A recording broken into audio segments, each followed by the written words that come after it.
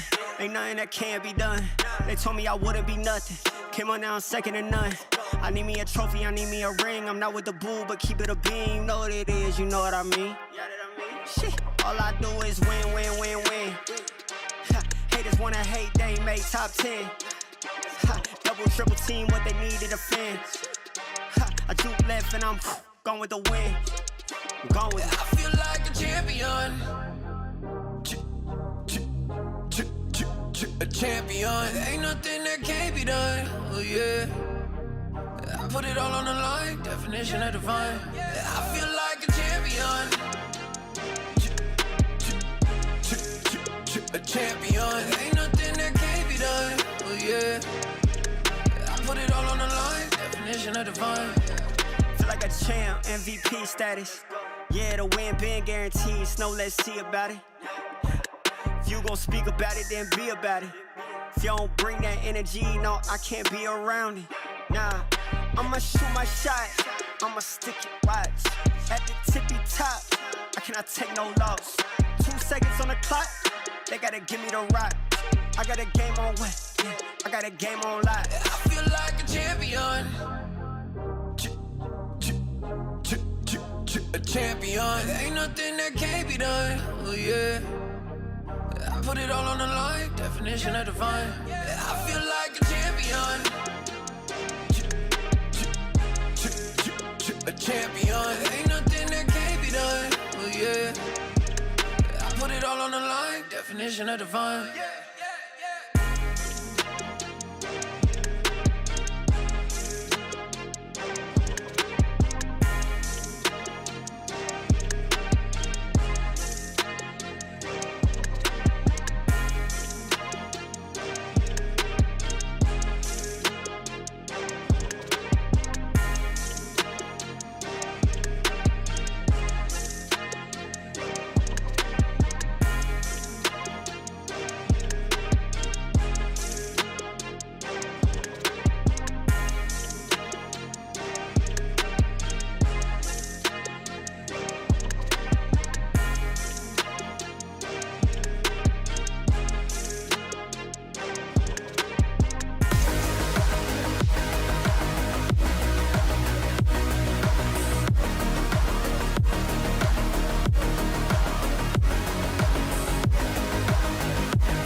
Welcome back once again. Zoe here, joined by Yinsu and Ash, and we just got to witness history. Vitality is locked in for champs. First time for this org, first time for some of those players as well. What an emotional journey this has been for them. I am so happy for them. Even seeing Harry there on the coach cam. Oh, he was bomb. Oh my god, honestly, he's been around for so long. He's been grinding in the background, you know, for this team as well. And even before he joined Vitality as well, I think it's super well deserved for him.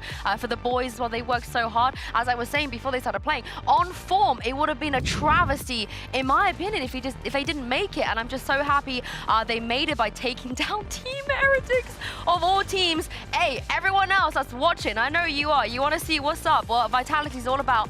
Y'all should be scared. I mean, this, I think, cements them as a dark horse now in the competition for champions. The fact that they were able to take out the 2 best maps for a team like Heretics, maps where they had the 10-win streak on Sunset, then you had the 6-win streak here on Bind as well. It is incredible, the emotions here in the coaching booth. I mean, I absolutely love to see it because they really did have to step up after Salah left and everything like that. The role changes coming through. It was a big ask and they pulled it off. They really did. And keep in mind, a lot of people some might argue, some Team Heretics fans, I would say that, you know, there was not that much on the line for Team Heretics. Maybe they just didn't play that serious. They played serious. Oh yeah, they tried hard. This was sweaty gamer hours, like peak. Yeah, so for these were close maps, a close match, and a well-deserved winner coming out of it. Team Heretics, of course, they can still make it to the grand final here in the playoffs, though, and get themselves the trophy, which is, that's not nothing either. I mean, they need a trophy. They can't always be the bridesmaid in this region. But the thing is, that also means that KC are 100% out now. They don't have a chance anymore. So yeah, a bit sad for them too. It is tough for them, but I think like Vitality at the end of the day are really the ones who earned this spot, right? The grind in this best of 3 every series that we saw. The fact that there were so many overtimes that ended up happening here as well. I thought that we might even go to 1 on bind, and it really went the distance the entire way. And they're the first ones to lock in that upper final here as well. I'm just glad I wore the bees today. Yeah, you know, it paid like off. a good luck bees, right? It like paid you got off. the bees, I am basically the black a and bee. yellow. Yeah. As per your instructions, like, can you dress like a bee tomorrow? I was like, I can effort. Don't tell them. Oh, no, absolutely no one had a bias here whatsoever. But yeah, this is going to be super, super excited. Also, that means, of course, that Team Vitality are now locked into the upper bracket final. So let's take a look at our bracket, actually, to see where we're currently standing in our playoffs here in the EMEA region. How did you did you guys make any predictions? I didn't catch it. How did you? I didn't, and if I did, it would have not. looked like no that? way. I don't believe anybody on this planet that tells me in Twitch chat, whatever. All pickings on fire. Yeah, this is what I thought. I don't believe it. They're just lying if they thought that this is what the bracket was going to look like. Oh yeah, there's no way. I mean, we're gonna have to check later or something like that to see who maybe the few people. No, I refuse. One person? I refuse. There's always one crazy person who somehow, some way, refuse. got it right. But also, Heretics are the most popular team I feel like we have in the whole region, and imagine people going against them. I mean, they're one of the most popular teams globally. Yeah. And they have a huge fan base after their showing at Masters. Well, but they lost. What can you do? We do have another semi-final, of course, coming up as well, as you see in the big screen. Foot and Fnatic. Foot also looking to make some history here, as they would be the first Turkish team to make it to champs. That's correct. You asked about predictions. Yeah. I made the prediction that they would win the entire region, which would make them the first Turkish team to ever do so. That was, I think you said Heretics, right, I Ash? did say Heretics. Oh.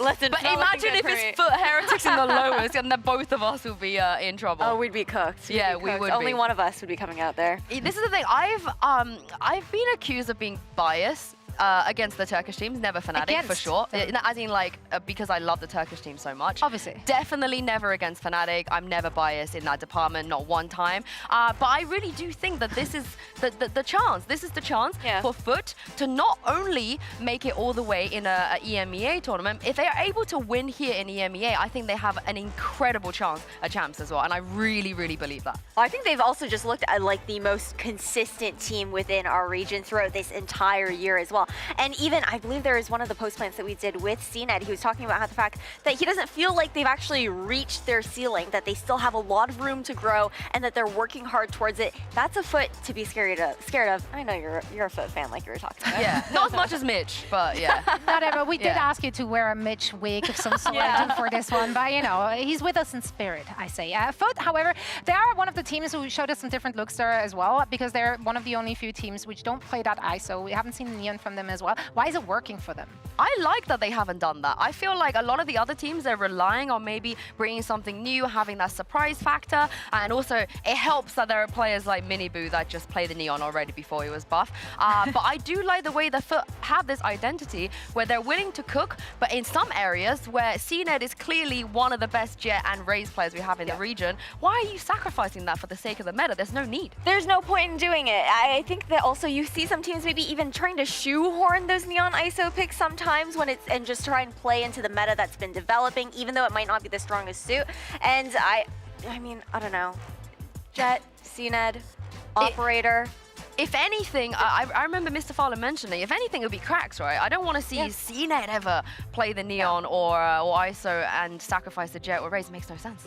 I also want to focus a little bit on Ada Captain, because Ada Captain had a phenomenal game recently as well and was absolutely on fire. So I'm pretty sure we can look at some highlights of that.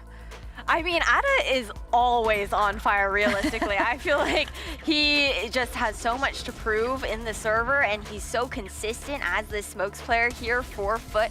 And the way that he's just able to micro on this map, whether it's smokes that he's laying down himself, just his raw mechanical skill. These are Turkish players. Once again, they can all aim, and Ada is, I mean, it says in these clips. Yeah, and I also think it's really poetic because we talk about how this is the year of the rookies. This is the year where the more veteran players are getting kind of filled out. They're not really making those big tournaments. It's all about how the rookies are taking center stage. Ada Captain was the OG rookie. He was the young Turkish player that came into our league, you know, around the time of Alpha as well, where we're all started to pay attention and be like, whoa, these tier 2 players are crazy. I feel like he kind of walked so everyone else can run. Love that. Yeah. That actually was, you were dropping some poems right there. Sold? You're sold? I'm sold. I'm sold hard. I'm also sold because I got to see the men shooting shots, not just on the server, but also outside, because we decided to play a little game with him as well as Alpha Year. We tried to help you, dear viewer, to make an educated decision when you're predicting this game. I don't think it's educated, but take a look at that. Now, Alpha Year and Ada Captain are gonna play Shoot Your Shot. There we go, it's on the screen, so it's a real segment with an actual name. Obviously, I think it's pretty simple what we have to do here. They just have to shoot the balls into the net. You both play basketball though, I heard. Yeah, Yeah, like how good are you? I'm not good. That's great, love that for you. How good is he? He's not good either. Okay, we're set up for success in this very game. I treat this like a pre-match prediction, so whoever actually, you know, gets the most shot into the net is gonna win the upcoming match, right? That's how it works. Okay, take turns, you start, go. Kafayı biraz. You don't... Oh, pardon. We're gonna get some players hurt in this one. Gel biraz. Okay. Actually close though, that was good. You have 10 balls each. Okay, I feel like none of it is gonna go. I'm going left hand. So close. Oh, you swapping hands. Oh, okay, okay. Clearly Fnatic got this in the bag. Come Going here. right hand. The comeback. Okay. I'm going left. You're aiming for the face, I feel, actually. 2-1, 2-1. Insane stuff. Yine de kafayı. Insane stuff. Eğimin düşük kafamda. Turkish aim, man, on full display. Can you believe it? Oh! So close. I'm way too invested. All right, and damn!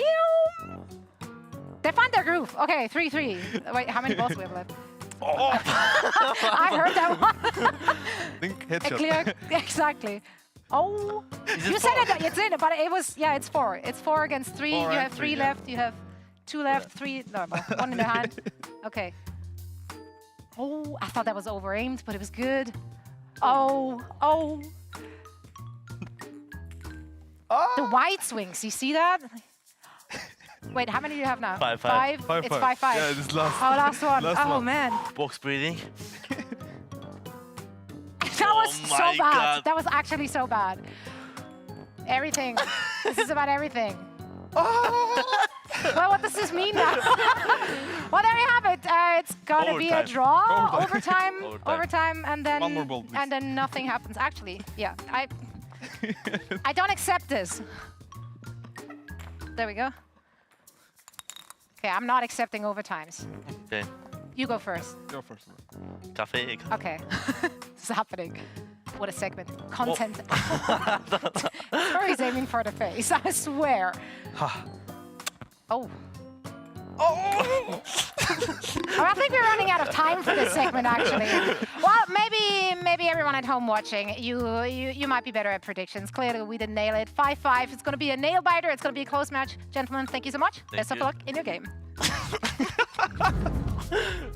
Well, first off, how dare those guys lying to me? In fact, they play basketball and on a quite high level as well, Yansu. Alpha is like, he could go pro in basketball. Before he came to Valorant, he was kind of getting scouted. He's a really competent basketball player. Did he play on a regional level, like a high regional level from like school or something? Yeah. I just hope that they're going to have better performance on the server. I feel like what do you mean? In and out of the server, if we're going to be honest. What do you mean though? Like, these are hard to hit. Have you tried it? No. 5-5. Should we do it? I'm actually insanely impressed. Yeah? Maybe I'm just really easily impressed. Maybe my standards are just very low. But I tried it once. It was hard. Okay, I That's feel all I'm like saying. we do it because I'm really overly confident. I think I can get like Could you land an airplane? I have landed an airplane. What's the relevance of landing an airplane? I have landed an airplane. I'm gauging the confidence. Yeah, I'm very confident. I am very confident. But I don't think I am as confident as you said as Alpha and Ata Captain as well on the server. I just feel like Turkish players in general, they never believe that they could miss in any duel ever. No, I don't think we've ever seen an unconfident Turkish player realistically. Don't exist. But they went 5-5 in that game, right? So they'll go 5-5 against each other in the first match? Okay. Yeah, possible. Keep track. It's simple math. That's how it goes. Let's talk a little bit about what we've seen from those two teams. Obviously, Fnatic, they played yesterday. Foot, they've been chilling. They've been able to, you know, scribble down some notes, doing their homework and preparing for Fnatic, which has shown us a really interesting look yesterday because we got to see Astra on that Sunset.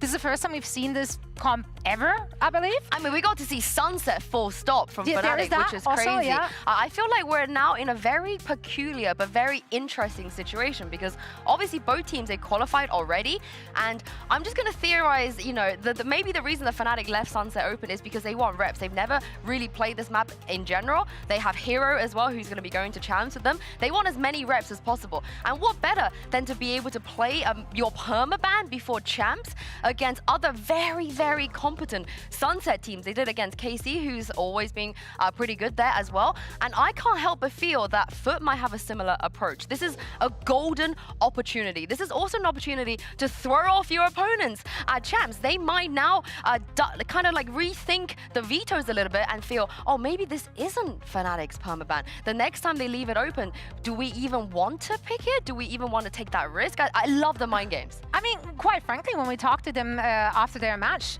it did make it sound like, oh yeah, this is in our map pool now. Like we play we're a Sunset team now, obviously. But I like that, the seeds you can plant. I want Foot to do it. I want Foot to do it too. I think the theory crafting there is super cool, Yansu, because realistically, you can also even play in the fact that, like, is this really the comp that we're going to run at Champs? Yeah, exactly. Just switch things up. We might not even see this comp again today. But I think it'll be really cool to see how they look to throw off their opponents, because it's comfortable now in EMEA. Do you guys think that if they leave it open again today, Foot will pick it? Will they do the same thing as KC after yesterday?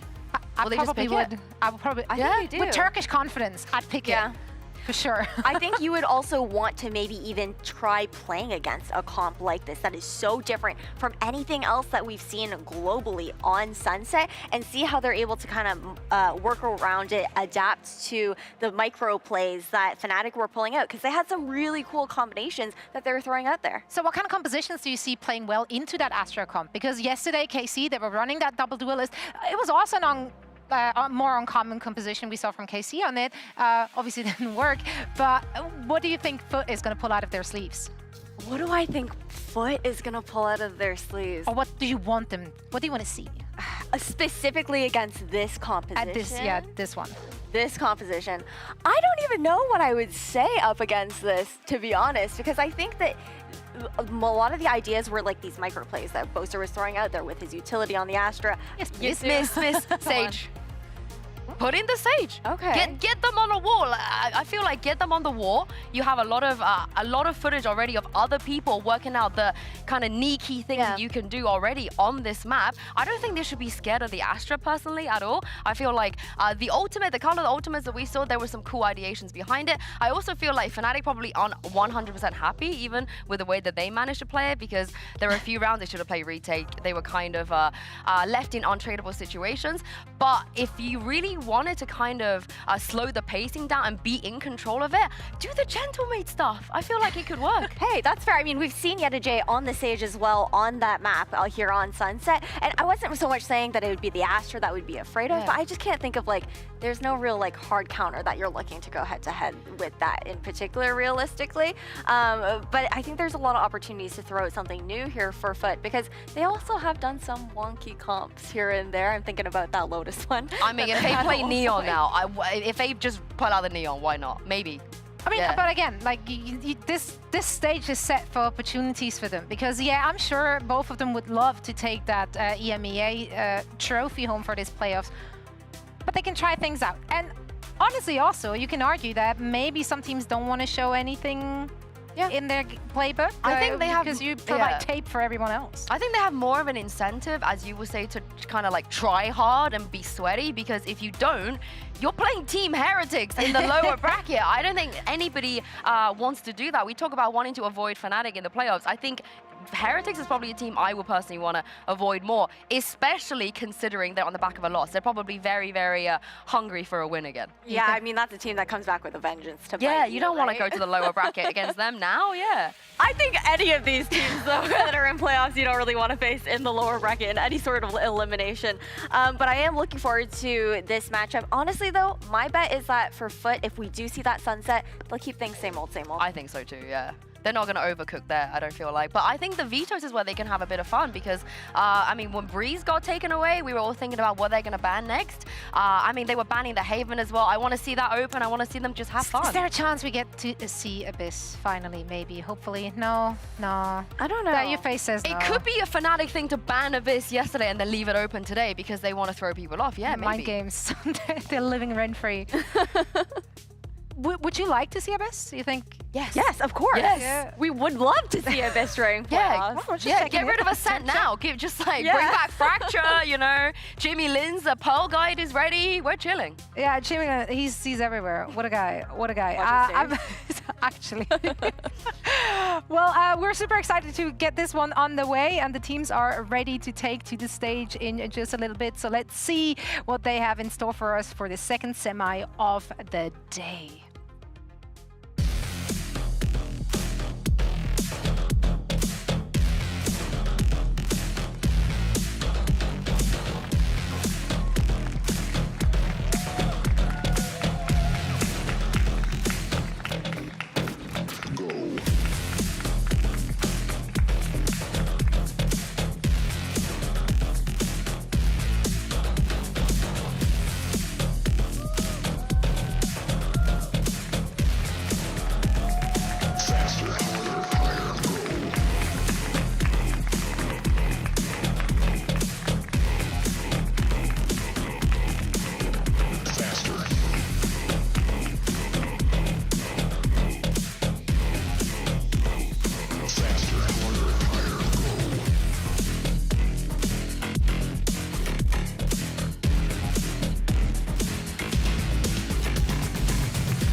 Seeding on the line for both of these teams in our second semis. Plushies are getting exchanged, but not for long, only for the walkout. I like Atta Captain with Cal Paolo. It suits him, but I'm very unsettled by the fact that Gaius was smiling.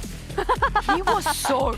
I've never seen him so happy in my life. He was big. I'm scared. I'm really scared. Maybe they're cooking something up. Well, I mean, they're not cooking anything up on the veto so far, but they've left it. They're not banning the Haven. Wait, they didn't ban the Haven.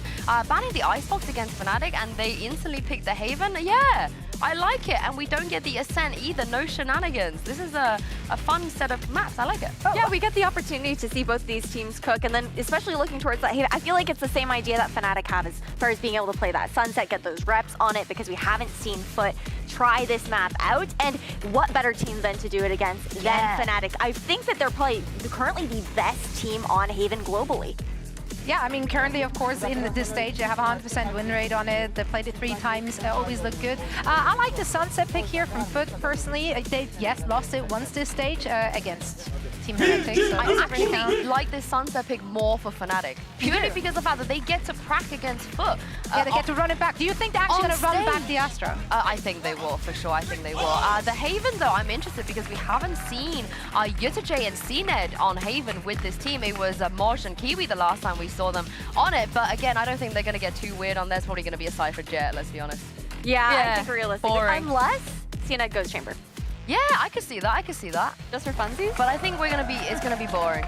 It's going to be boring? Yeah. That's a great way to set it up, Yinsulo. No, in terms of the fact that it's going to be boring in terms of picks, but very exciting because it's Charles Neddington back on the Jet on Haven, which is iconic at this point. But yeah, for this Sunset, I think this is going to be a really exciting map for both of them. I don't think either of them are going to want to let their guard down.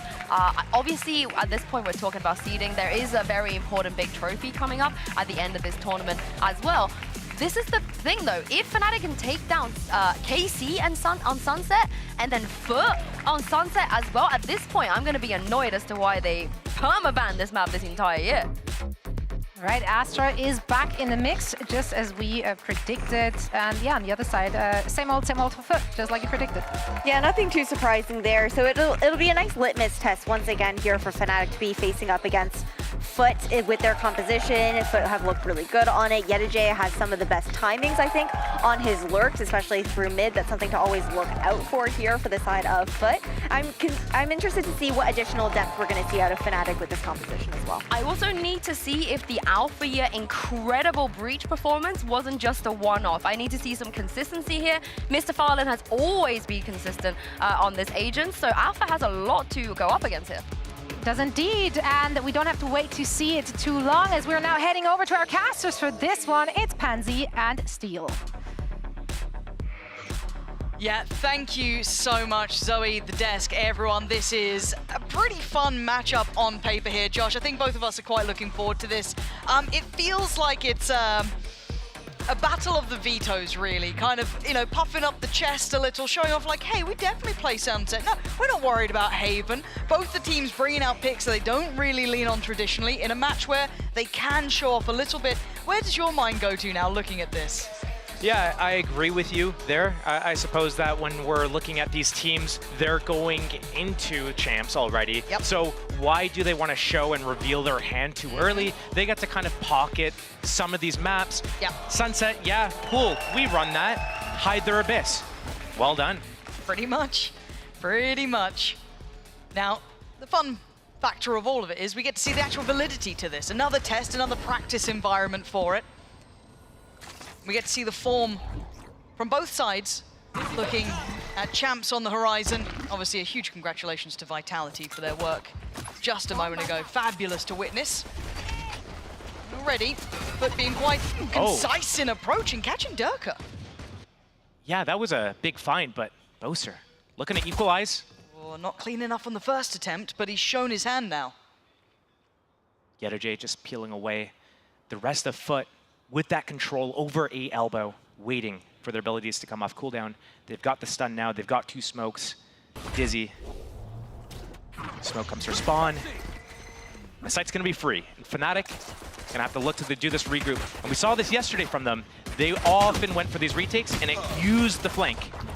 It was quite good, honestly, in a couple of those instances. It was quite pleasant to watch, seeing them all together. And the plant is in. Now, time for the retake. What do they have here? It's going to be Alpha with a lot of utility, but HP is low, so he's got to be a bit careful as to how he wants to approach it. But also note the positioning here. With the flank on the way, but Yedajay still standing, this will be noted. It won't get away with it. Now they've got to be careful. Again, Chronicle down low here, Alpha down low, and CNED still standing. First bit of pressure and the counter swing. Nice flash, but a good pickup from Hero. Nice counter from Yedajay. Everything so far very favorable towards Foot, and that time is starting to really tick here. Lovely from Yedajay. 4 kills for him, and Foot with the first. I like how in that situation, Foot, they pause, they go A, and then they realize this is Fnatic's game plan. They go for this flank. They like to do even double flanks with Boser going up with Hero when that Shock isn't able to take out that trip, and they played for it. They have Yedajay there, they're ready with CNED, and obviously they also have the Breach, Mr. Fallen, ready to flash and swing with them. Really good job, and that's something that we're going to look forward to all game is Fnatic. When they have to do a retake, they're going to go and utilize those flanks. But now they're going to have to make their way through this round, however. Just Classics coming out. You're looking at basically CNED keeping himself very much alive. Has to be a little bit careful. Oh my God, okay. All right, getting a little wild here. And somehow Krax gets to keep his life, walking away with 6 and getting a body down. Chronicle going to be on the receiving end of that. But looking to transition into middle, catching Hero off, and CNED's had control over B main the entire time, so he's already out. Yeah, this is perfect from Foot. They've covered every single base. They can leave Yedajay here just to free farm it up. I think he spotted the other player. Yeah, absolutely. Alpha, it's going to be called that he's already crossed. They're going to get a safe plant, and you are right. CNED had taken that control safely and securely the entire time through B main. Alpha looking to just deal some damage. Krax would be a huge find. He's hiding. Yedajay just, you know, picking off the stragglers. Yep. So it's okay. So it's looking like, you know, we're going into the first bonus round here. This is the big test for Fnatic. They need to get something going. And yesterday when they played this map, we saw a lot of traps from them, a lot of control over some of the mains. And we also saw when the Sova Chronicles started towards A, he would shock that flank trip to set up that flank. And they had planned out basically in advance how the round was going to look. I want to see if they're continuing to do this. But Foot, Yetterjay's on that Outlaw still. They got the bonus. And it's a scary bonus. Now, fortunately for Fnatic, they do get full shields on 4 and then just one with the light. I think that's going to be Boaster, so he's got to be a bit cautious if that's still in effect, which he can imagine it will be, being the bonus they're coming in against. But the speed in which they're contacting middle here, completely So dry. fast. They are so close to this. Chronicle's got to be careful of the timing. No, he's screwed. It's not a round win. It's a lie. The round is still going. Good. Glad everything's working well. But Krax, though, has found an opening. Pivoting through marketing, pressuring top mid, pivoting through market. Hero has to hold the line. It's a second kill for him, maybe a third, no. Overwhelmed, and Foot carry on their pathing towards that B site. Can't be denied on the cross. Krax hits that shot. It's on Alpha, and he's far away. That spike's gonna get planted, no problem. Alpha, last one alive again here, but this is the bonus round for Foot. He's looking to see if there's a chance to find a way back into this round if he's able to convert this somehow. That is a much needed entry point for Fnatic into this game. And if he's unable to find that, he's just gotta go and bail. He's got a few seconds to work with, see if he can punish one peak. They still have this fallback plan. They still have so many contingencies. You've got Mr. Fallen in middle. He's slowly working back through market, playing around the world. So even if Alpha does take down the 2, it wouldn't have mattered. Krax is there. Beautiful. Now, I think we're starting to see a little bit of that kind of difference here from a team that has put Sunset as a stronghold for them. When you look at Foot, this has been a great map for them, kind of up there with the likes of Heretics and such and so on, a very solid map in their repertoire. We're still not sure where Fnatic really settles in that regard. So for now, this is the first big test, but I love that quick mid-pressure from CNED and the rest of Foot and that pivot back through market. It worked incredibly well. It looked like a well-drawn-out round, and they might have saw how Fnatic was responding. You know, every time KC was doing that against Fnatic yesterday, Alpha would instantly back away to A site, leave that big gap in middle, and that's what they exposed. It's quick learning coming out from Foot, showing some of that real capability. A little bit of misdirection here. Can they isolate CNED? Already, Hero's going to draw the eyes, but they've spotted Boaster. They've got a great read on this, and now they 100% know. Yeah, Boaster's in a real bit of trouble. CNED with a quick pickup. That Sheriff not going to have any time to work. Yetterjay again back on this. It's just farming time for him. It's so free. And he's so nasty with it too. He's 9-0. He had his ult. It was invested last round, I believe, and it was the one that caught Alpha, who's just trying to make his way back over. Wingman going to go do his job. How could they? Trying to just do his damn job. Tisk tisk. But it's Hero and Alpha trying to make something happen through market. Gonna play ahead of that. Not gonna work out. Foot 5 alive and Lucia flawless. It's a clear-cut affair so far. And Mr. Fallen has his Rolling Thunder. Krax also has Thrash. These are really big ultimates that we're going to probably see in this round. We like to see Foot, how they split up at the start of the round. Usually it's Raze with the Gecko trying to take control over something, and they don't fight A too early. They're going to let that open. They're going to maybe set up Yetterjay in middle. He still has that Outlaw. Wouldn't be surprised if he tries to upgrade to a Vandal here, get him out middle, then Foot can come back. But they have those ults to work with, so we might see a pace change. Let's see what they go for. Options are plenty. Camera dealt with, TP back away from A, so an early show of force, a show of strength, but no commitment behind. And they're being conditioned to know that CNED is going to be here. Whether he's got support or not is yet to be seen and explored, but they can't really fight for this B main control too easily. It's not given for free, it's not on a platter. So where does Fnatic try and prioritize that information game? So far, they're having to play to the tune that Foot is setting. They're going to have the ult coming in, Krax here. Going to clear close, clear pillar. And instantly CNED taking that space off the back. We're seeing these guys in good form, it looks like. Nice synergy between the two. Good intent, good ideas, and a plant. Mr. Fallen still has his Rolling Thunder. They can use this to extend into spawn here.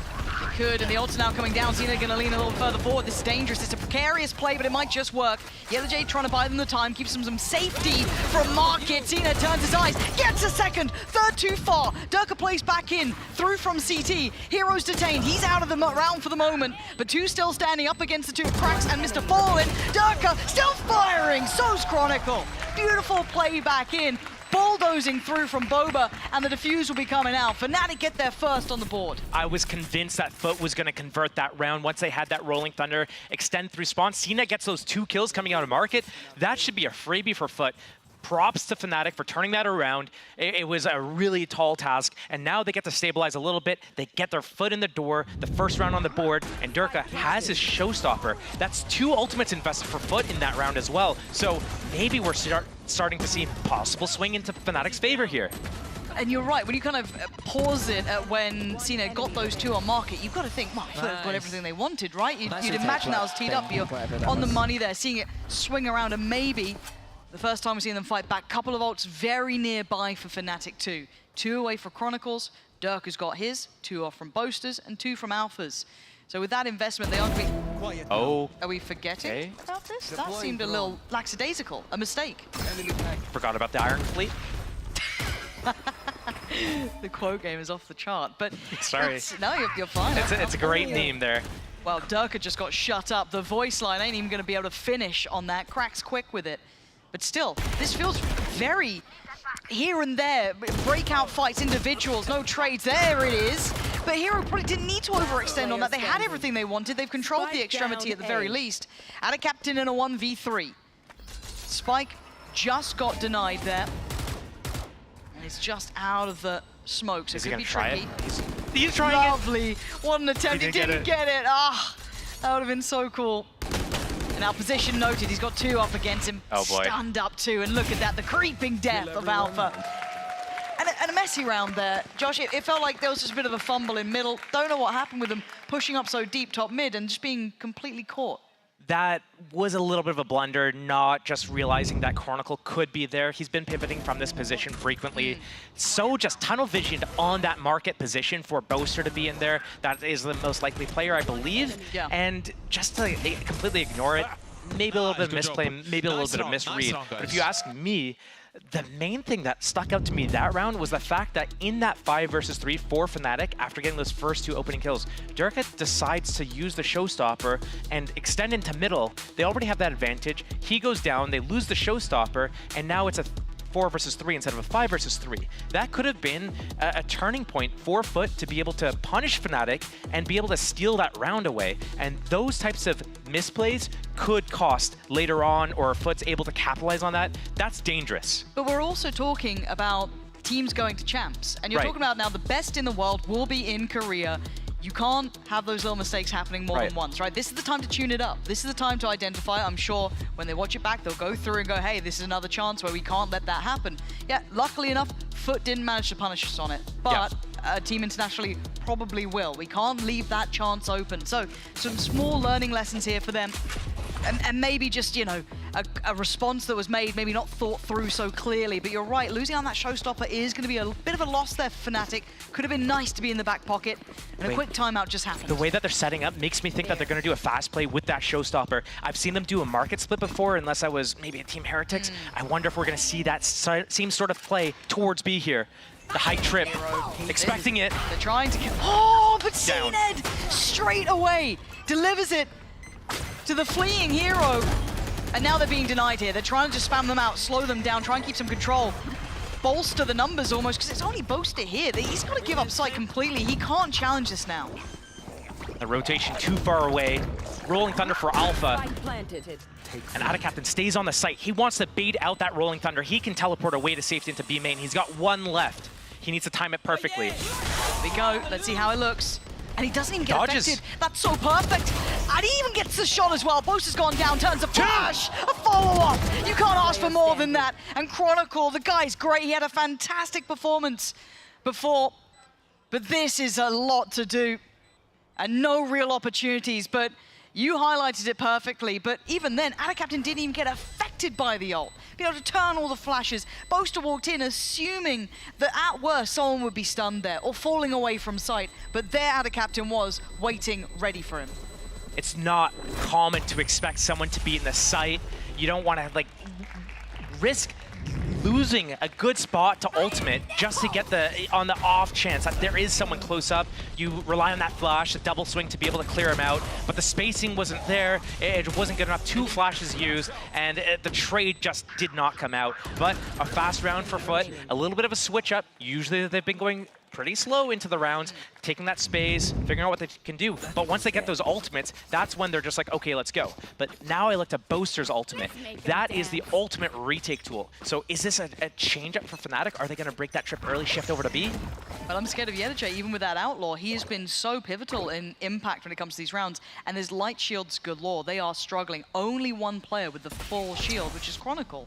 So you've got to be on your toes here. Oh my god! Good find. Yeah, Durka. Got to be more awake than that. And a captain's firing on all cylinders. But they shocked that trip at A. So Fnatic was trying to set up that play, cancel what they were doing. Chronicle, drones to re-clear all of A. But Foot, they're waiting. They got that opportunity. They got that opening. They pack off. And now they're going to punish Fnatic for getting a little bit too curious. Oh my god, but show me that perspective as well from Alpha, because that was a pixel of a shot. And somehow, even with all that good intent from Foot, hey, Alpha's going to hit one of those once in a while. He gets them back in the game at a 2 apiece, basically, trading out Durka for Fallen, but still, they're going to look towards the side here. Foot going to start taking towards Pillar, slow and steady, winning the race so far. Look at what they've got for the play back in. Maybe Boaster's ult now could come into effect. Already clearing through the traps, we get that plant. Ready in case anyone gets a little bit over-aggressive. They're backing out. This ultimate could be just catastrophe. Foot walking back into the site, realizing they cannot be behind this Astra wall. They need to be ahead of it.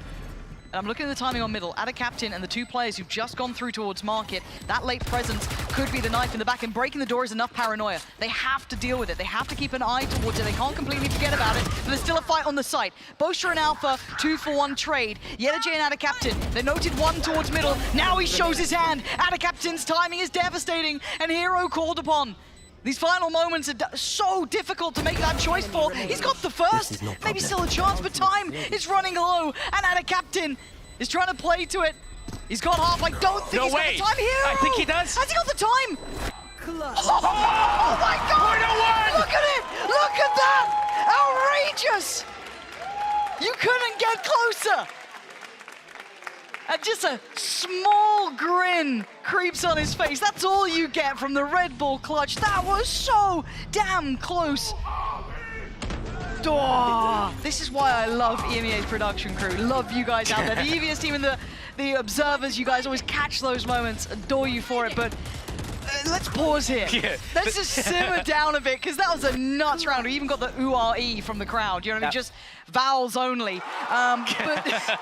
But what do we see? That was a real high-tempo round. You've got to settle back down after that. That was wild. The fact that Alpha was able to take him out in that pixel peak on that re-aggress at A, Foot waiting for it too. They did everything right, you felt at that point, right? They took down Durka, cool it, slip back a little bit, wait for that push. The reflank towards middle there was huge for Foot. So many things that they did right, realizing that Cosmic Divide was going to come in, getting in the faces of Fnatic a little bit. Hero down to a 1 versus 2 and down to the wire. Like, couldn't be closer. If you had any input delay in your keyboard or anything, that's it, right? You need to have the ultimate low delay, low latency stuff, otherwise that doesn't work out. So another big round for Hero, and Hero has been this type of player for Fnatic basically since he's come into the team. Yesterday, we saw the exact same stuff. He was putting up numbers on this map, getting clutches, getting multi-frags, closing out so many rounds. So, wow, just crazy stuff happening there. Yedache on that Outlaw again, and Fnatic 4 players on light shields. Still an opportunity for Yedache to punish on this, but now there's a couple switch-ups, right? You've got Durka over towards B main, and they're fighting for the space now. Forcing them a little bit deeper towards Boaster. Good little find. So far, handling all the threats. That late kind of swing towards middle was expected this time. Oh, but they didn't expect this. The counter creep up. They've taken the space over towards the A side. Yedache taking down Chronicle has given them at least the plant coming through. That one-way smoke on spawn, keeping Boaster at bay. Wingman to plant. Yedache to strike. Wow, Yedache. Durka and Alpha. A little bit of util to play with, but Yedache's a problem, man. He's such an issue. Will they see his gun barrel? Yeah, they absolutely at least thought about it, consider it saw something. Alpha's on the light shield, Durka's got full, so he goes in. He wants a got, flashed in, set up, and taken down. We're in a 2v2. At a captain on the corner, and cracks by the box. We've got to try and clear this together. So difficult, though. All that util gone in, turns away, but Ada Captain comes back in time at a 1v1. No way! Durka. He's had a quiet couple of rounds here, but that's the time you needed him. And so many of these instances are getting stupidly close. I mean, Fnatic have had a couple of clutches now back-to-back that have gone in their favor, but Foot found a way back into this round. This was lovely from Boaster, and I think who was with him, Chronicle, controlling top mid, feeling like they were reading the play a bit there. There are a lot of these funneling type plays that Fnatic's doing right now. Here, push them away from B, and we know that we like to see CNED as Raze and, you know, going with cracks towards B main, trying to take that control. Oh, we're getting pushed out of it by the paint shells, by the stun. We're gonna go middle instead. Fnatic's sitting there waiting, but then Foot takes it a step further. They go out A at the same time, get a free sight.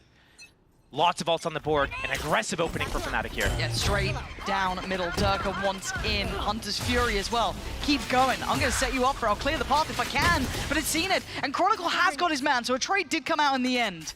So Boaster's got B main control. They push deep down middle. They know that they've got Foot pushed far back, so they can slow the pace down a bit here.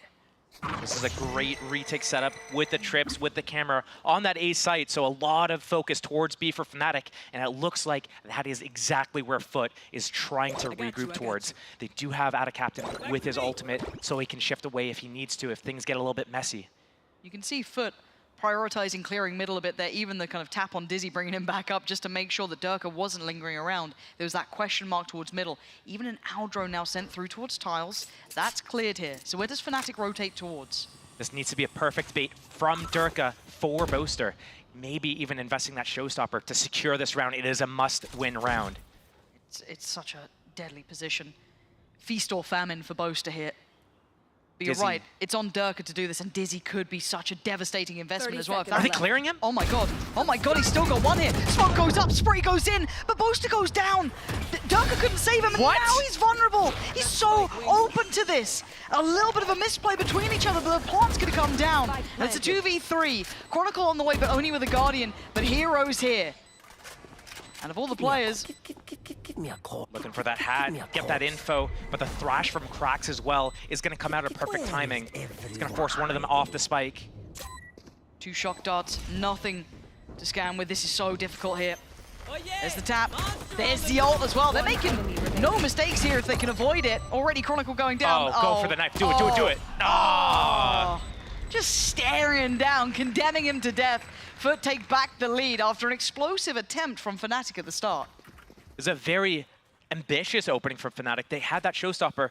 The key moment in that round was when, you know, Fnatic, they had that retake set up on A. They re-clear mid with the Owl Drone. They know it's likely B. They have this bait set up right here. And as soon as Boaster gets that first kill, he uses the smoke. He could have used Gravity Well instead, maybe. It's not the worst idea. Durka needs to back him up. It was too deep on the angle. Why Pop didn't that he swing? showstopper, launch into the smoke if Boaster gets killed there. You know, do something about that. But walk away with the round. And here comes the fast play again. Oh my god, the TP though. Durka's trying to find where he's gone to. And it's a quick escape plan from Ada Captain. Wasted. 0 out of 2. Value not there. A Fnatic with 2/3 of the map under control. Foot knowing this. Loads of time to work with.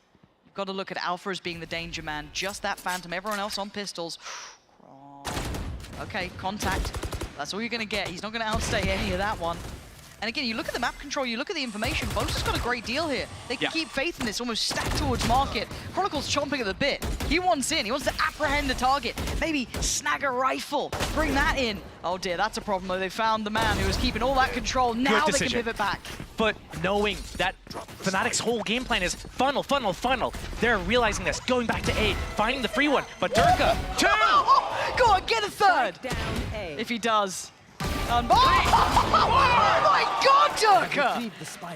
What is that? Screw a showstopper, just give him a sheriff! What a round! No words, really. No! They're like, both showstopper attempts, one in the 5-on-3, kind of no value, worthless. Here, just way too aggressive, too early in the round before Foot's... They're having a relatively safe opening, but here, the 4 Sheriff kills, keeping Fnatic alive in this game right now. 5-6 is the scoreline. Rolling Thunder is the only ultimate on the board for Mr. Fallen, so the attack side Foot, do they do another pace change here? They did it before at B. Do they do it again here? They have that Omen ultimate, and they're one off CNED's ult. Do they want to grab that early and capitalize on it? But it looks like you're right. You're seeing where Foot are starting. It's that quick approach towards B, the camera. Okay, that's big info.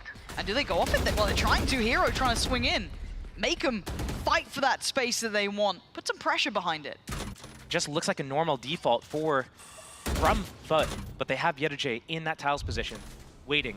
That trip already broken early from that shock dart. Pressure on Foot. Trying to live out, stem the time a little bit, trying to work slowly back in towards B main. And Fnatic already falling away from this. They've given up that little bit of a fight towards B.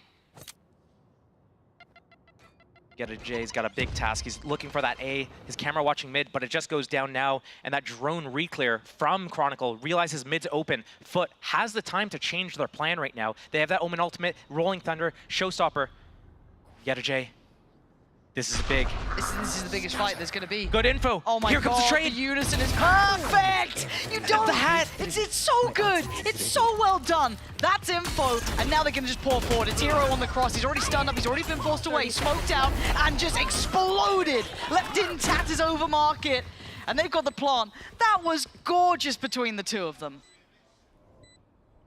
The stars need to align for Fnatic to win this retake. If Boaster's able to get a pick off here and he's able to use his Cosmic Divide, that could mess up the entire post-plan plan for Foot. It's all on that first kill. He's trying for it. There's a little bit of an attempt here. Oh, the paranoia timing. He was just condemned to death. Boaster had no chance in this. The Rolling Thunder as well, applying that pressure further and further. Chronicle. I mean, oh dear, there we go. Okay. But let's kind of talk about the start there, you know, as this wraps up. What a lovely way to use that Omen ult to come in. Dirk had nowhere to go. That was done for. He was screwed at that. Those types of combinations, the synergies between using that Omen ultimate for that information, using it to take the attention away, pull a rotation, that is something that you could absolutely do with Omen ultimate. The two main things you could do is this or a reactionary play. Hey, you're pushed up, you're out of position, you're aggressive on A, I'm gonna go behind you. But that was beautiful. Pulled him away, the Cypher had on top of it, confirmed the information, and now they walk onto a free site. It's just lovely. It's that knock-on effect, as you said, that waterfall effect of, okay, Omen ult comes in, we get the player, cool, Hat's there, we got info, brilliant, we can then pivot back towards B if we want to. It was just lovely to watch. Again, EVS team on the case, the replays, perfect. But a respectable half from Fnatic after what felt like Foot had the upper hand in a couple of these looks. Let's see how they fare on the attack, though. This is a bit of an adjustment now for them. Hero going to get the early amount of pressure as Foot taking a great deal of space over from A. They wanted to push all the way down here. Bodies and intent behind it, and a passive hold towards B. Fnatic with a slow opening. Loving those B market splits late in the round in the previous match they played against KC. But looking like they want to play the retake. There's no Gecko, which means no wingman going out to plant the spike for Fnatic. They have to commit bodies there.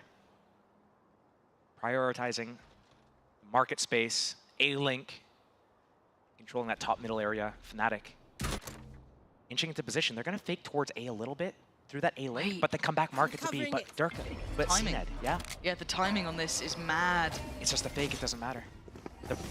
Wait, they're going through spawn. They're going to commit. Oh my god, CNED suddenly a little bit panicked here. 45 HP already, copping a fair bit of chip damage on this. Got to be careful. There's a lot of bodies behind it. Paranoia's been sent in, but they can't really close down on it. Stalled out. Now you're looking at the crunch from B main, trying to offset the timing a little bit, but CNED needs to deal with the wave coming his way, and Fnatic break through. Cross going to be pressured by Ada Captain, but here comes that B main crunch as well. He's got nowhere to go in this. He has to respect at least the plant and wait for the rest of his team to come close. Fnatic can now sit into a post plant. Love that pivot through spawn.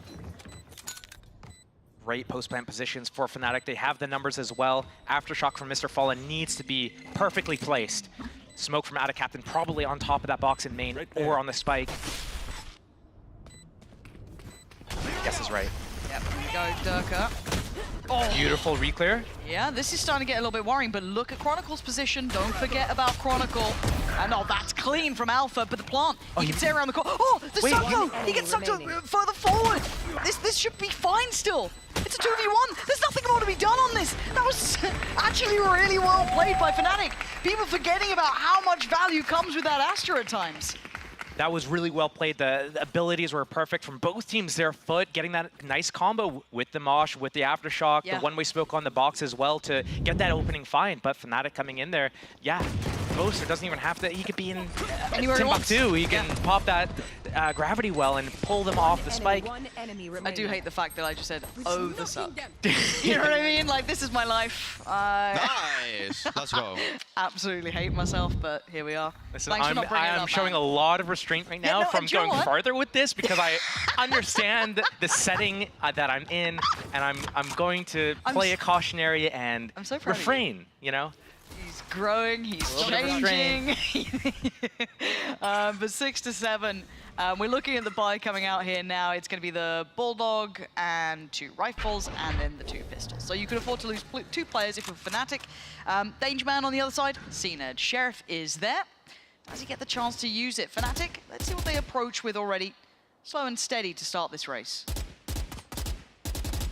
So Fnatic's only shown their sunset one time. It was yesterday, and they prioritized middle and market pretty much in every round. They never really went fast. It was always that second interval, a late round type of thing. Right there. You're not looking to see them do anything until about 55 seconds at the earliest, maybe in that 55 to 40 seconds left in the round. And it was really just usually towards middle. I want to see Foot making an emphasis to stop that. Opening pick found. That's Cena down at middle. Yeah, and that was Danger Man, right? The one who's going to probably take a couple of 30 risks and seconds maybe left. even find some value off that Sheriff. But the rest, it's going to take mistakes maybe or just, you know, opportune timing. Gamble stack for Foot, but, you know, wrong place, it happens, no sweat. Plant going to come through. So this should tie up the scoreline. I want to see if Fnatic can keep this perfectly clean, if it's a 5 alive Andalusia flawless, or if maybe there is a chance. I guess the most vulnerable player would be Hero here, but he's going to sit destroyed. pretty safe. Clean. Did he hear Yetterjay broke the trick. Oh, you're right. That makes sense. Cage trigger. But he doesn't know. He slipped the gap. Chronicle coming to assist. Cracks. Buried. Trying to make something happen. I mean, give it a go. But, you know, reality is what it is. Yetterjay, only with a classic hit. Maybe you can catch someone on the way.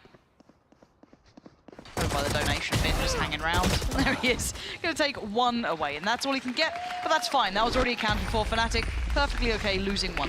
Forces the shield rebuy for Alpha as well. He's only got 8 remaining, so he upgrades to the full shields. That's 1,000 down the drain. 7 to 7 is a score. Durka with that showstopper, and we've seen Fnatic doing these kind of push-pull things, not really opening up the game super fast, liking to do that mid to late round through mid to B, but here they have that showstopper. It's their bonus round. They had 2 ghosts invested in last round. They could go faster if they want to, and right now, Foot 3 towards A. This could be devastating. It could be. We're going to see the pace here. It's a little bit cautionary at the start, but do they then just like gear shift in after feeling no react? Contact close, get that shock, breaking the trip. Here we go. Yeah, nice. Durka does get caught in the end, and it's Damage, still but the no- showstopper not doing what it wants. Just give him a Sheriff. It's fine. Oh my god, Boaster. Where did he just get battered from? Walking away with a black eye on that, but the plant's going to be there.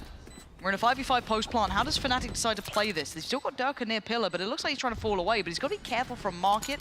There's already players very nearby. I think Durka's a little too... Oh my god, Durka. Fine. It's fine, apparently. It's fine. You can just hop across.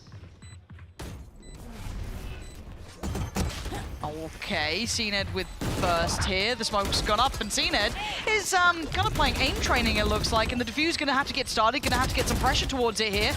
And nothing to really... Yep, there's going to be the pull away from the utility. Not going to say the suck again, but it's going to be very difficult to then close down the rest of the kills, and they should have the time. Nice retake from Foot. This time, tapping the spike and then taking the fight deeper towards B main. Also, that Wingman got the spike to half before he was pulled off of the spike defuse. That Wingman coming in huge on these retakes. Foot, because of how they open up the rounds, they're keeping so much utility for this retake. But Fnatic, they dumped everything they had behind that showstopper. They used so many Astra Stars, they used so many breach abilities that they didn't have anything to deal with Foot coming out of that market position, getting on that spike, and using that Wingman to, you know, force Fnatic to use abilities. Showstopper for CNED this time, but probably a slow opening for both teams here. Looks like a very similar approach from Fnatic. Sure, we don't have the showstopper this time, but we could do the same thing and catch them.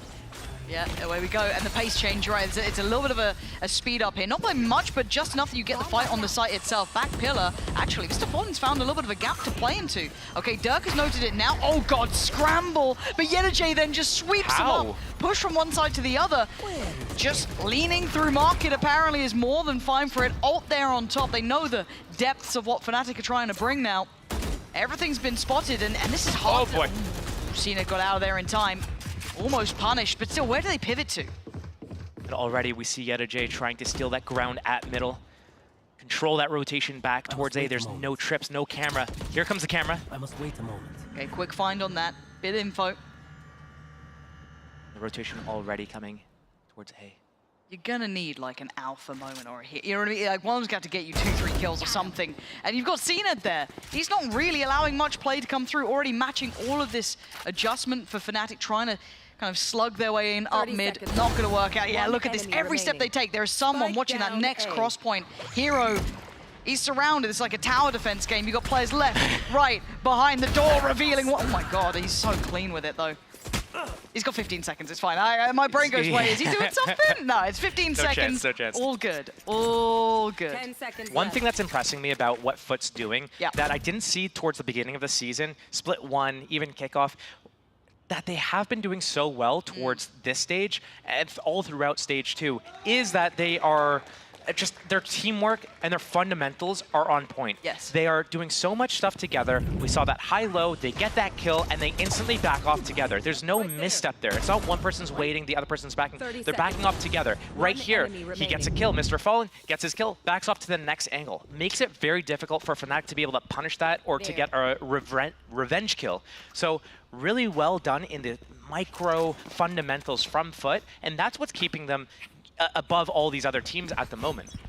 It's great to see them kind of finding that strength because, again, when even looking back, because we know that Haven's coming up next, looking back the previous roster before CNED came into it, you know, there's always that potential. Everyone talking about, you know, just get a young Turkish star on your team and you start winning. I mean, seeing 5 players now come together and really show the validity that they've got is marvelous. However, already big damage on Hero.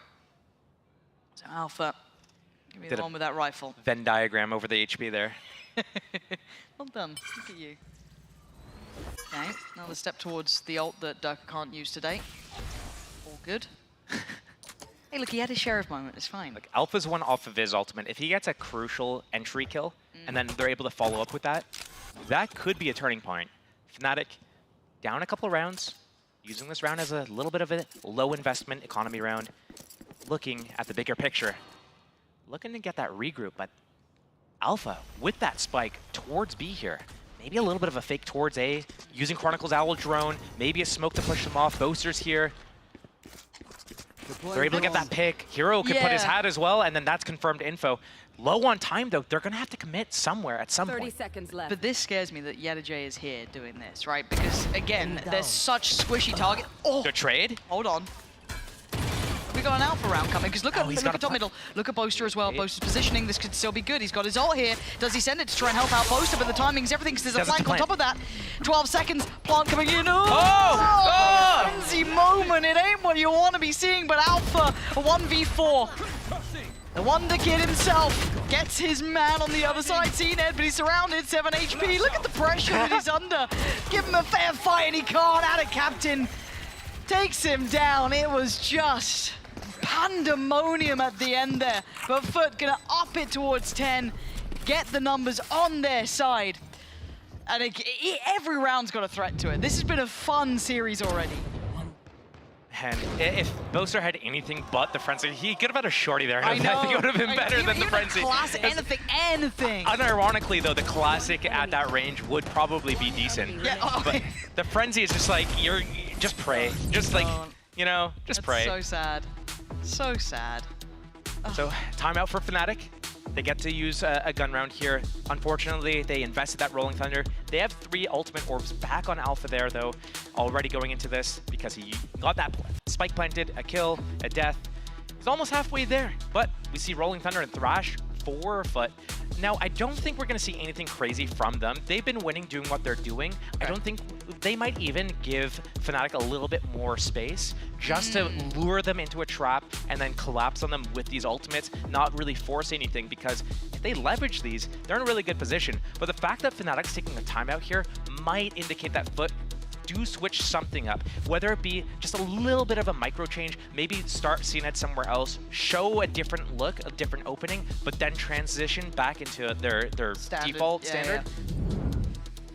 And already, Captain starting towards B. This is something new. We haven't really been seeing this 2A opening. We've been seeing a lot towards 3 towards A. Have they got this right though? If Fnatic are going for middle, look at what's on the other side. You've already got one towards Market, that's going to be Captain. Maybe, they've kind of rebolstered towards A, so maybe not, but it feels like they're expecting mid-pressure or at least A. They're not wrong as it stands, but for now, trying to indicate the similar look. There's going to be that pressure towards B, just with that shock dart going in, but there's no overreaction here. But reading this as it's a mid piece. But they're in a position to deal with A really quickly as well.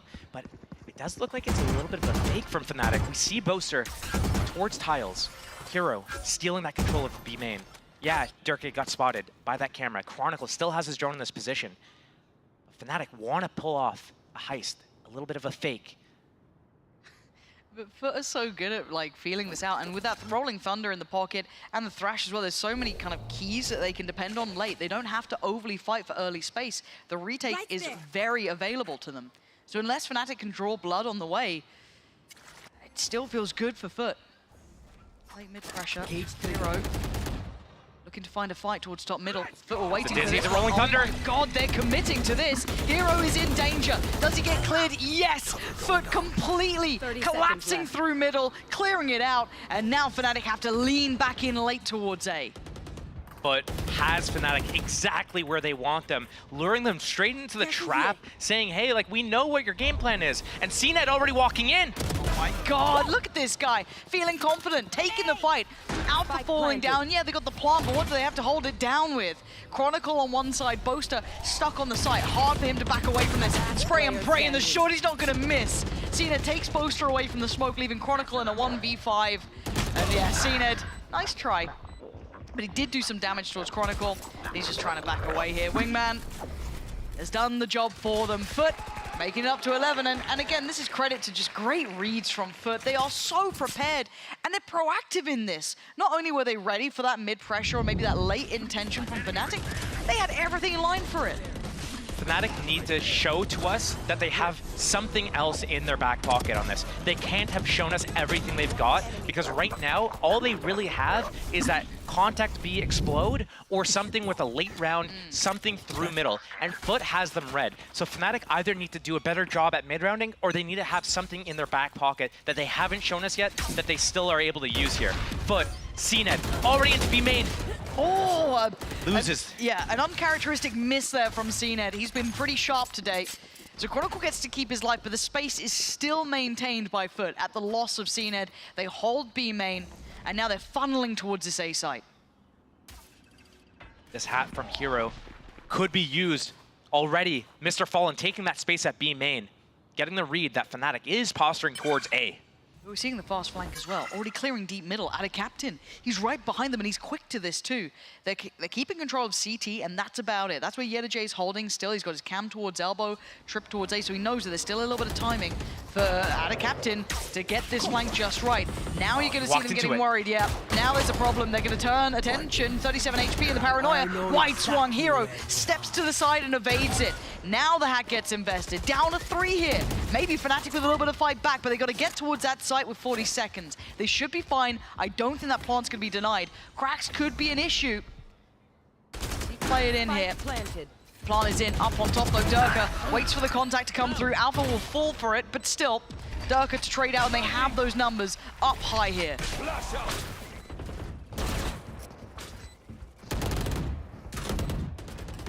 4 versus 2 for Fnatic.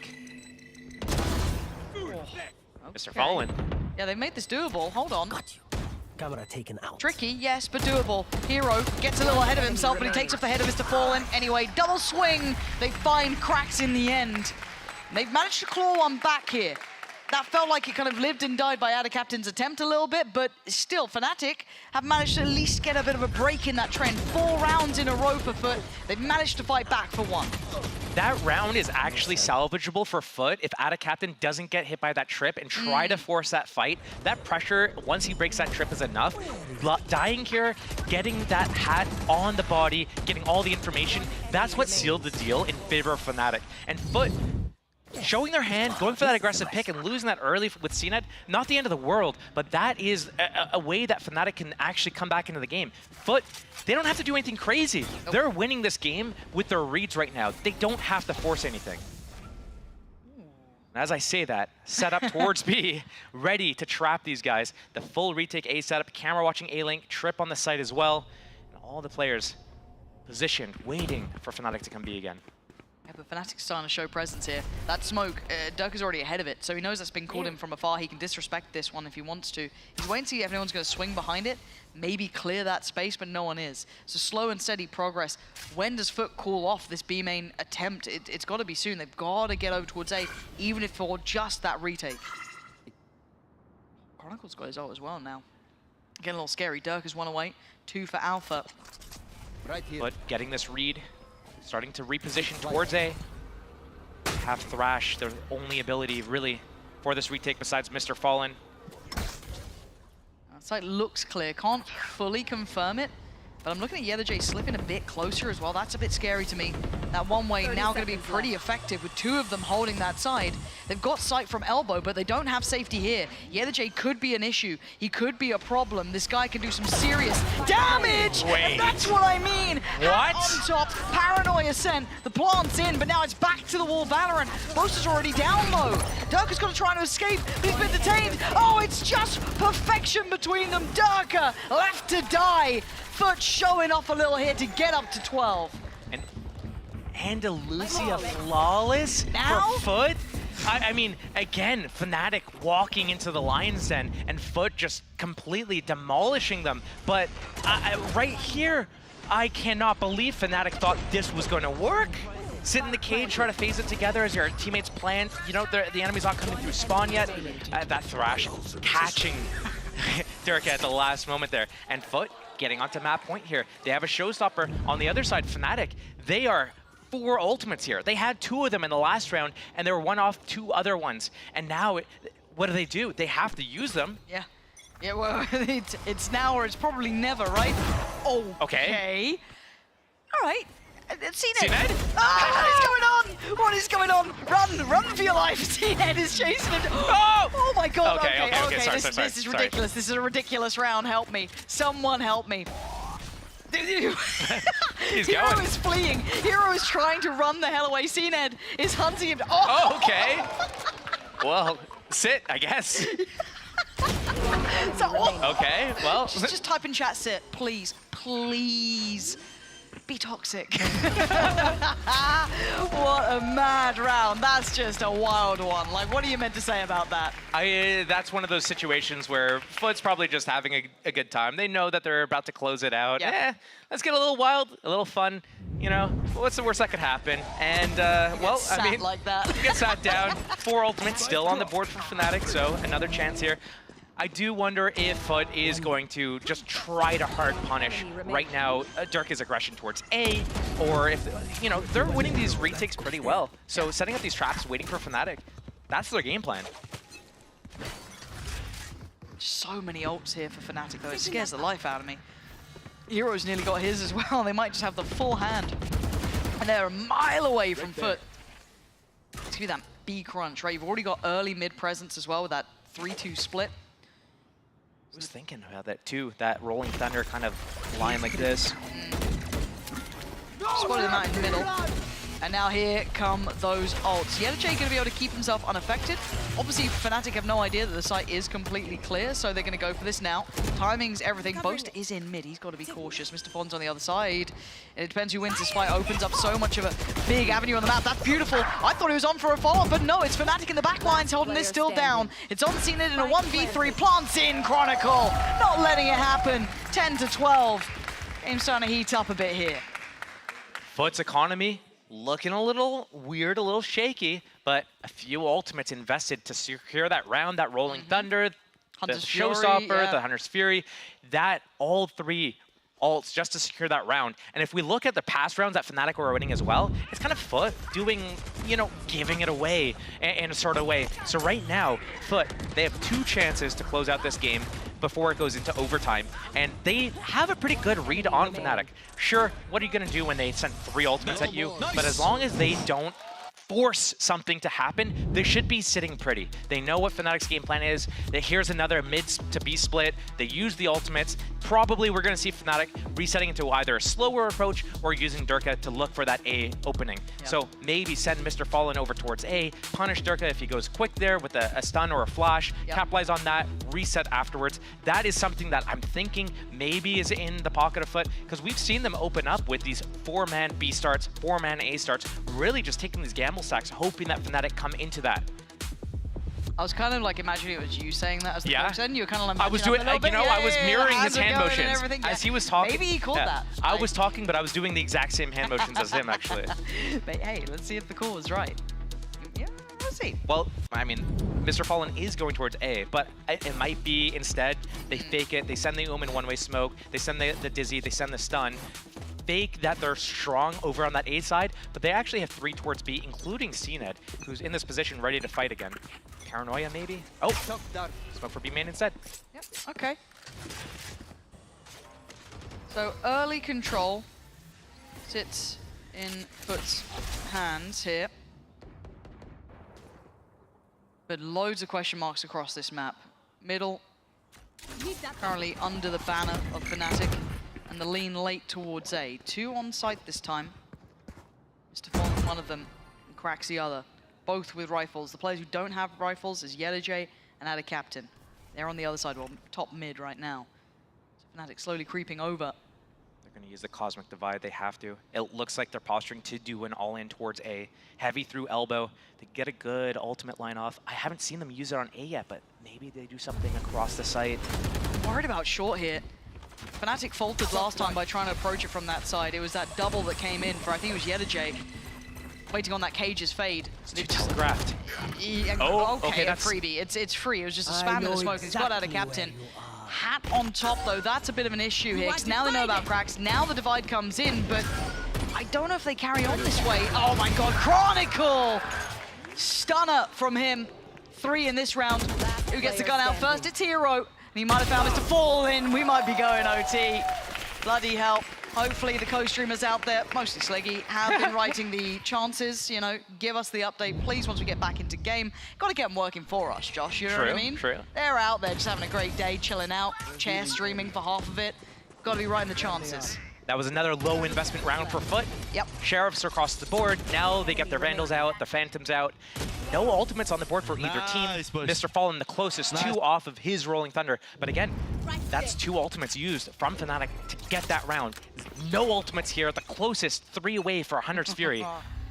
Oh, now it's that like last round call really in regulation. Does Fnatic do the same thing? How do we see Foot then approach this? This is when it's those mind games in the highest effect. And bigger picture, this game doesn't have any effect on standings, who goes to champs, but we're getting a really good quality game. And considering this hasn't been in the map pool for Fnatic the entire season, it's mad they're looking this good. If they're, I agree. If they're able to take it to overtime against a team like Foot, that this is one of their stronger maps. This is one of the maps that they've leveraged to get into this position to begin with. That would be a really big statement for these guys. And it's all trying to show off and kind of, you know, push up the numbers a bit, show, you know, a little bit of a show of strength for champs. And for now, it's a feint towards that A site. But there is a camera there. I assume it's been checked on a couple of times, so they know there's not been a follow-up towards this. And now look at the stack, Josh. They're going to have 4 players for Foot on the right side of the map. This late round, around 40 seconds left. B split. Ada Captain can paranoia them back. They might get their comeuppance here. Hero already going to get in towards market pretty deep. No one they're willing to fight for it. They're all on back pillar. Okay, Wingman just slaps him back, but this is going to be a brawl. This is a straight-up fight. Who wins it? Durka's not been good in these positions, but it's a 2-for-1. And a Captain got Hero at the same time, but they've doubled down, if not tripled down. Fnatic taking the fight to Foot. And now YellowJ a mile away, and with the time against him. vocal when it comes to their victories, but now he's got to make it happen for himself. Boaster, maybe going for the nutmeg here, waiting in that smoke. Alpha, waiting on the other side. Boaster's done the job. It's 12-12. Of course we're going OT. Have you got any other plans for tonight, Josh? No, just hanging out, you know. That's what I like to hear. Nothing. Nothing. Just hanging around. 12-12, as if we're getting OT here. When you're looking at this round, how it's, you know, we have all the information. We see the mini-map. We see 30 seconds left. We see Cracks rotating over. That's a 4-man B-stack. We see exactly how Foot knows what Fnatic's gonna do. Fnatic, same thing. Well, what do we have? B contact explode, or 40 seconds left, we start our mid to B split. Guess what? We do it. Foot knows about it. You think for sure they're gonna close this out, and then somehow Fnatic, they run out and they get the kills. They get the openings they need, and somehow we're going into overtime. And that's one of the most frustrating ways to lose, though, is when you know what's about to happen and you still get done by it. But look at the pressure behind this one. We didn't see this many people trying to deal with CNED before. In regulation on this side, CNED had a lot of freedom to hold back that B main pressure. Now, this time, Fnatic have finally won it out. J getting re-cleared. Oh, the timing. Oh, the timing. Run, boy, run. Chronicle, oh, he gets his gun out. Stutter-stepped. Oh man, you kind of thought J was teed up for that one. I thought it was on a platter, maybe just getting that timing right. And now they know where that final blow was going to come from as well from Foot. Looking like we're to end towards that A site. Now Cracks has got to be careful as well. He's got the spike here. If he gets caught, Mosh is going to cut off the corner. Run into the trip. He knows. Man, but it's stalled out as Mosh, but they're not going to retake that space just yet. There we go, cleared it out. He called in for the cavalry, and a captain comes back over, plants in. They know that flank's on the way. Spike planted. It's the Fnatic bread and butter, and Foot need to find a way to deal with it. Do they push spawn? Do they fight in the back? It's almost taunting them at this point, knowing exactly what Fnatic want to do. That's a freebie. That's not Boaster, though. though. No idea. They have no idea about They Boaster. should. It's always Boaster. I'm not seeing Cracks turn around here. I'm not seeing him turn, but Ada Captain's still firing on all cylinders. He took away Chronicle. And now Mr. Fallen called back here, but time's starting to run short. Mr. Fallen, what a fight! Takes out Boaster. And Ada Captain just toying with him, trying to play to that sound cue. They want to get half it for Fnatic. Ada Captain on the punish, it's perfect! Foot finally figure it out. Deal with the flank, deal with everything Fnatic wanted, and get the first in OT. That 3 versus 4 post plant, the wingman planting the spike, the position secured for Foot, and Fnatic 2 split up.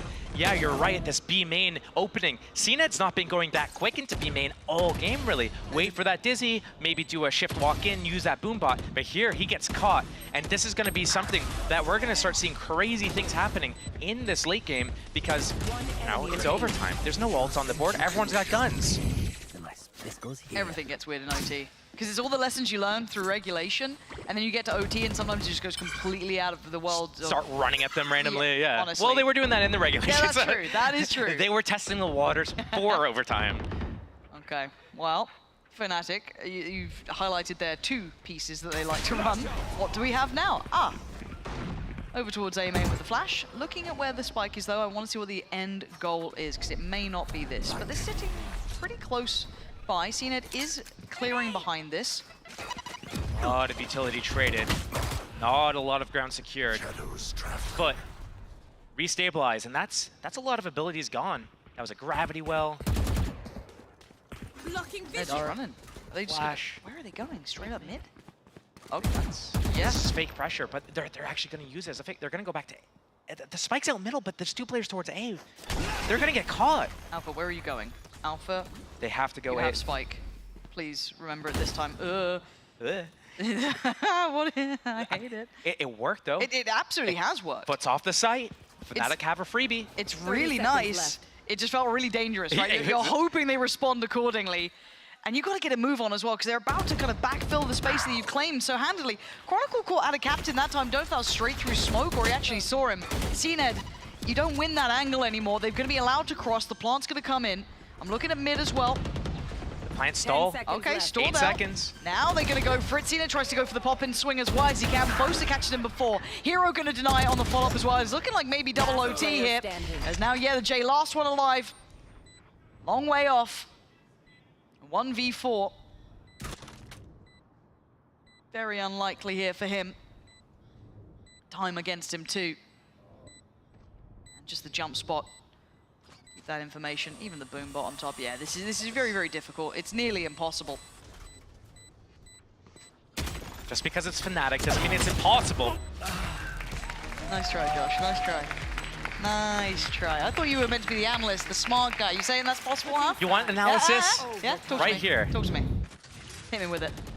So what I notice is we get to build up the tension for ourselves as we get to see all the information. We know that fake life Fnatic to pull all that pressure away, it's worked. Foot has completely left that site. It's wide open for the taking, and Fnatic, we see them, they're so cautious. They don't know that it's wide open. There could be one player, there could be two. We know that there's zero. They have to take it cautiously, and as we're seeing them slowly proceeding into the site, we're seeing these gaps, we're seeing Foot being able to rotate over, and there's a chance that Fnatic, before they're able to get that spike planted and stabilize in that post plant, they can lose a player or two, get stalled out, and things could just crumble around them. So those types of moments where we get the luxury of seeing everything, that is also, you know, we probably feel more tense than Fnatic did in that situation, right? Yeah.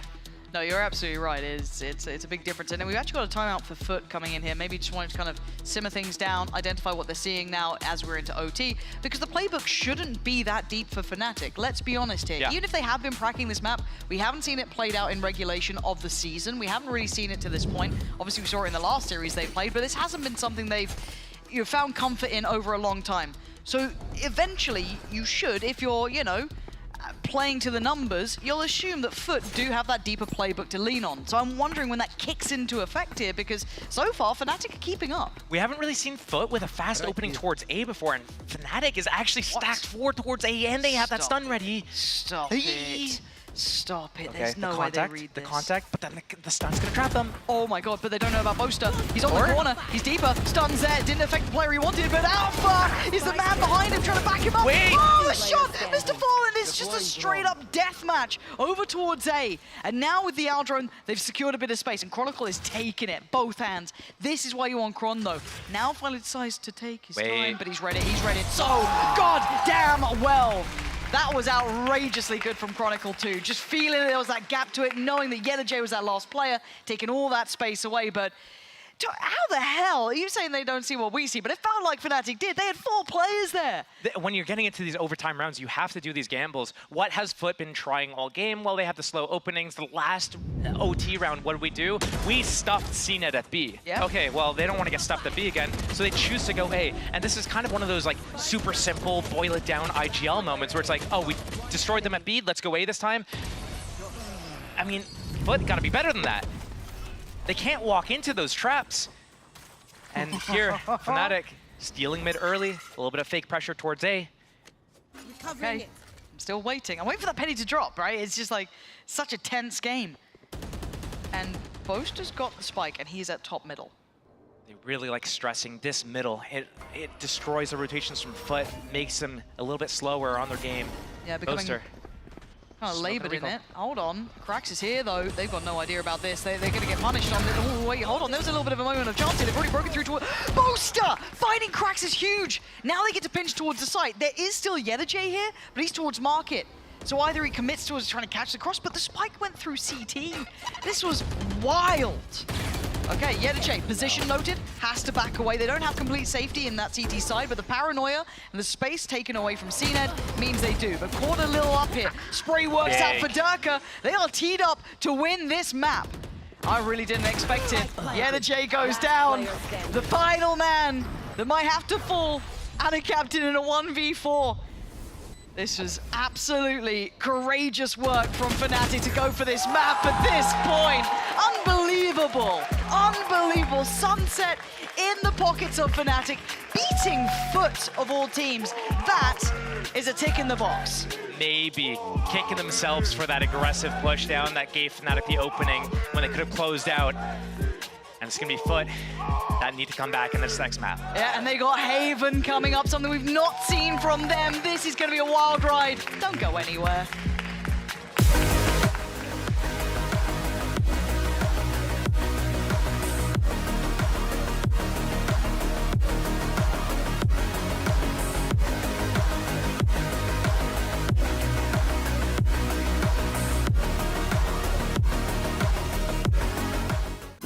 I know a place that will break you into 1,000 pieces. Stay away from them. Stay away from Lorca, Paco, and Picasso. Don't ask about Lola. Ay, Caballo Grande. Ay, Dolor de Nieve. But in spite of everything, it occurs to you to visit Andalusia. Don't say I didn't warn you. Be careful of the Andalusian crush.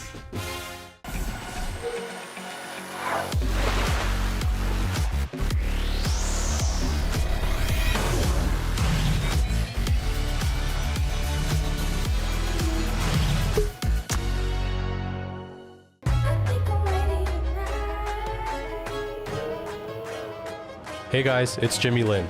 In this series, I'm going to walk you through Attack on Pearl. Watch out for the stairs, clear this angle. You're going to be able to fight this.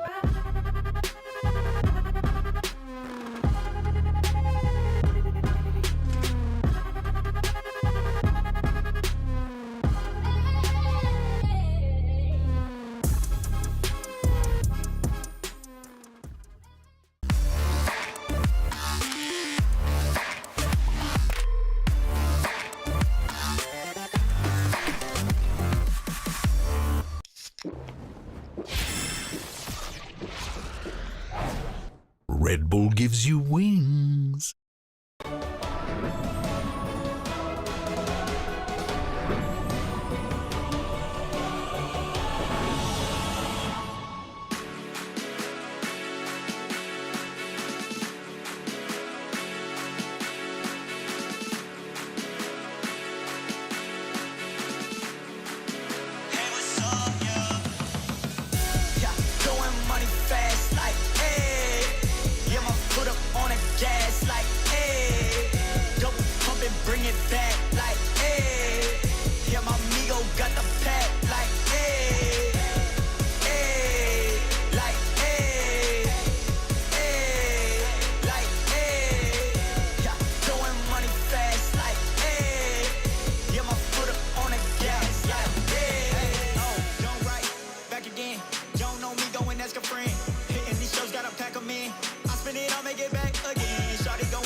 My tie fly, that's all design. I'm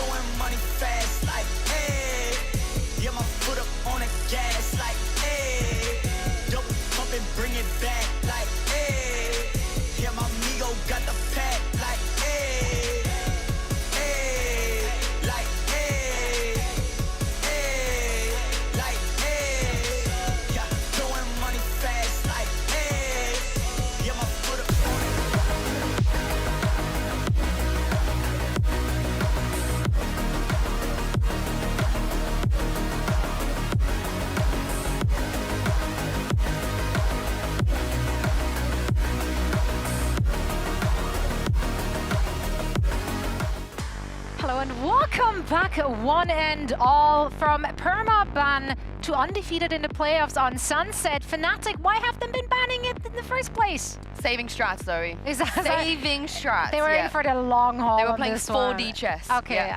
I see. So they let that one marinate throughout the entirety of the season. They were crock-potting it. Yeah. It's a playoffs map. Obviously. Yeah, as one does. Yeah, they slow cooked it. It was still a close one. It was a nail-biter of a series with a lot of back and forth, and a lot of that had to do with a lot of clutch moments, Jazz. Yeah, it really did. I think when we're thinking about the clutch moments here, we've got to be shouting out Hero on this map. This particular clutch as well was just so cold. It went right down to the wire, but it's pretty insane considering the fact that this is only the second time we're seeing Hero now on the Cypher, on this map, on Fnatic in particular. And when it comes down to it, he's won 6 out of 14 clutches on Sunset. Both the times that this map has been played was today and yesterday. And that is insane. It's within like 24 hours, so it's not even a day, right? It's the last 24 hours. He's having a great playoffs phase for him. But on the other side, of course, he had to go up against Yutuje, who started this map, I think 9-0 at one point. He's had a lot of experience on this map, in this role as well. In some ways, well, he's still a rookie, but I guess like the OG, if you want to compare him to somebody like Hero as well. But there was a lot of BS going on here. I feel like it was the shenanigans, the crazy 1v1s, the strats. I think Fnatic covered. I want to see, like, you know, when you get a pedometer, like the steps that you've done. I want to see them because I feel like they've covered the entire map. They were just running around the world in OT. I think they'd vary every variation of the strat of just running around. I think it could have gone either way. I think even Foot might have been a little bit unlucky in some ways. I think the stats were doing Yutuje a tiny bit dirty there as well. He had a great map. But what I also want to quickly mention before we move on is Boasties. He did die quite a lot first time in the first half. I felt like he didn't need to. It was a bit unnecessary, untraded deaths. But as we went into OT, I honestly want to credit this to him. I think some of the strats that they were pulling out and the shots that he was hitting is probably the most important thing that helped them get over the line. Do you feel they got enough value out of the Astra there at all?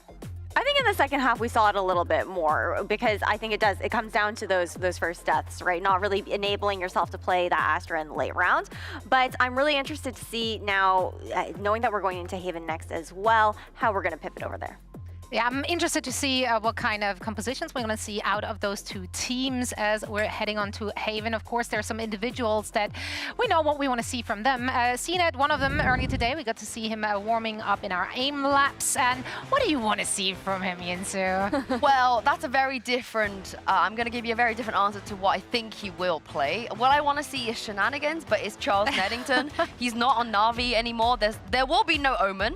There will be no Yoru. There will probably be Jet, because, you know, it's Charles Neddington on this Jet. The last time he played Haven, I think he played Jet, and more interestingly as well for Yutuje, because he also wasn't here the last time they played Haven. It was Kiwi and Moj. I think he played Cypher, and that would make sense, right, for them to just put them on the Cypher Jet. I think it's going to be vanilla, but you're talking about shenanigans. I think there still will be, not comp shenanigans, but CNED unleashed on that op, the angles, the type of duels that he likes to take. He plays so far forward, and there realistically is no opper like him within VCT. Yeah, I mean, if we're looking at the map, though, we haven't seen Foot play on it at all thus far in this very stage, whereas Fnatic, they have a good win rate on this map. We saw them, unpacking a lot of ISO strats there. Is that something you expect to see again?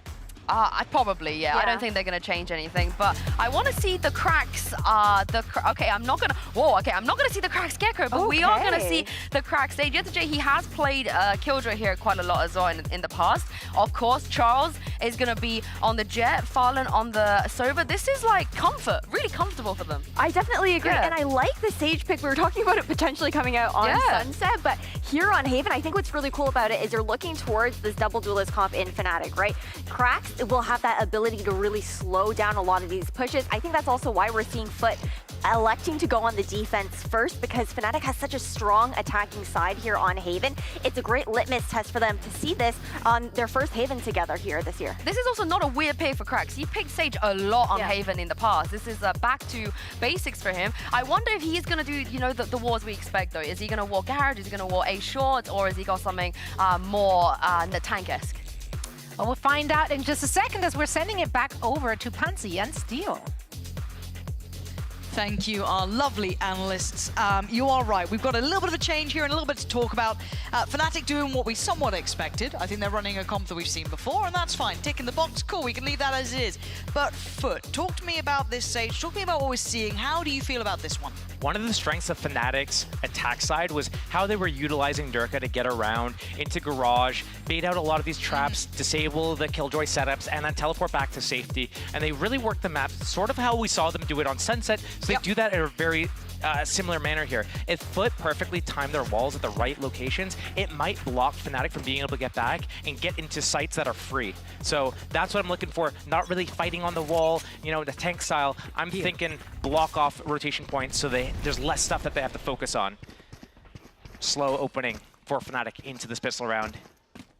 I'm just excited to see how Foot look, because we haven't seen this again. Since Haven hit, and it's been back in rotation, we haven't seen Foot lean into it at all. It was kind of like the similar situation with Sunset and Fnatic. Now, we had got a little bit of tape on Fnatic there, but we are now seeing Foot with that first real attempt back into this in a number of years, and especially if you're talking about a serious tournament, a very long time. I like the setup from Foot. Sage jiggling long C. If the alarm bot triggers, she can wall off long C or Garage. 3 players towards B, and Fnatic's walking straight into this trap. Yeah, this is huge. Foot in the right place, but can they still land the shots? There's some stills, a lot of danger here, and there it is. Trap has been sprung, but it's been a trade. Alpha's still got out of Captain down, but it's Mr. Fallen on the back of the side. 22 HP is all he's got, but the cavalry's arrived. They've got everything here. This is perfect. Crossing the T's, dotting the I's. Bye-bye. Sit on the other side of the wall.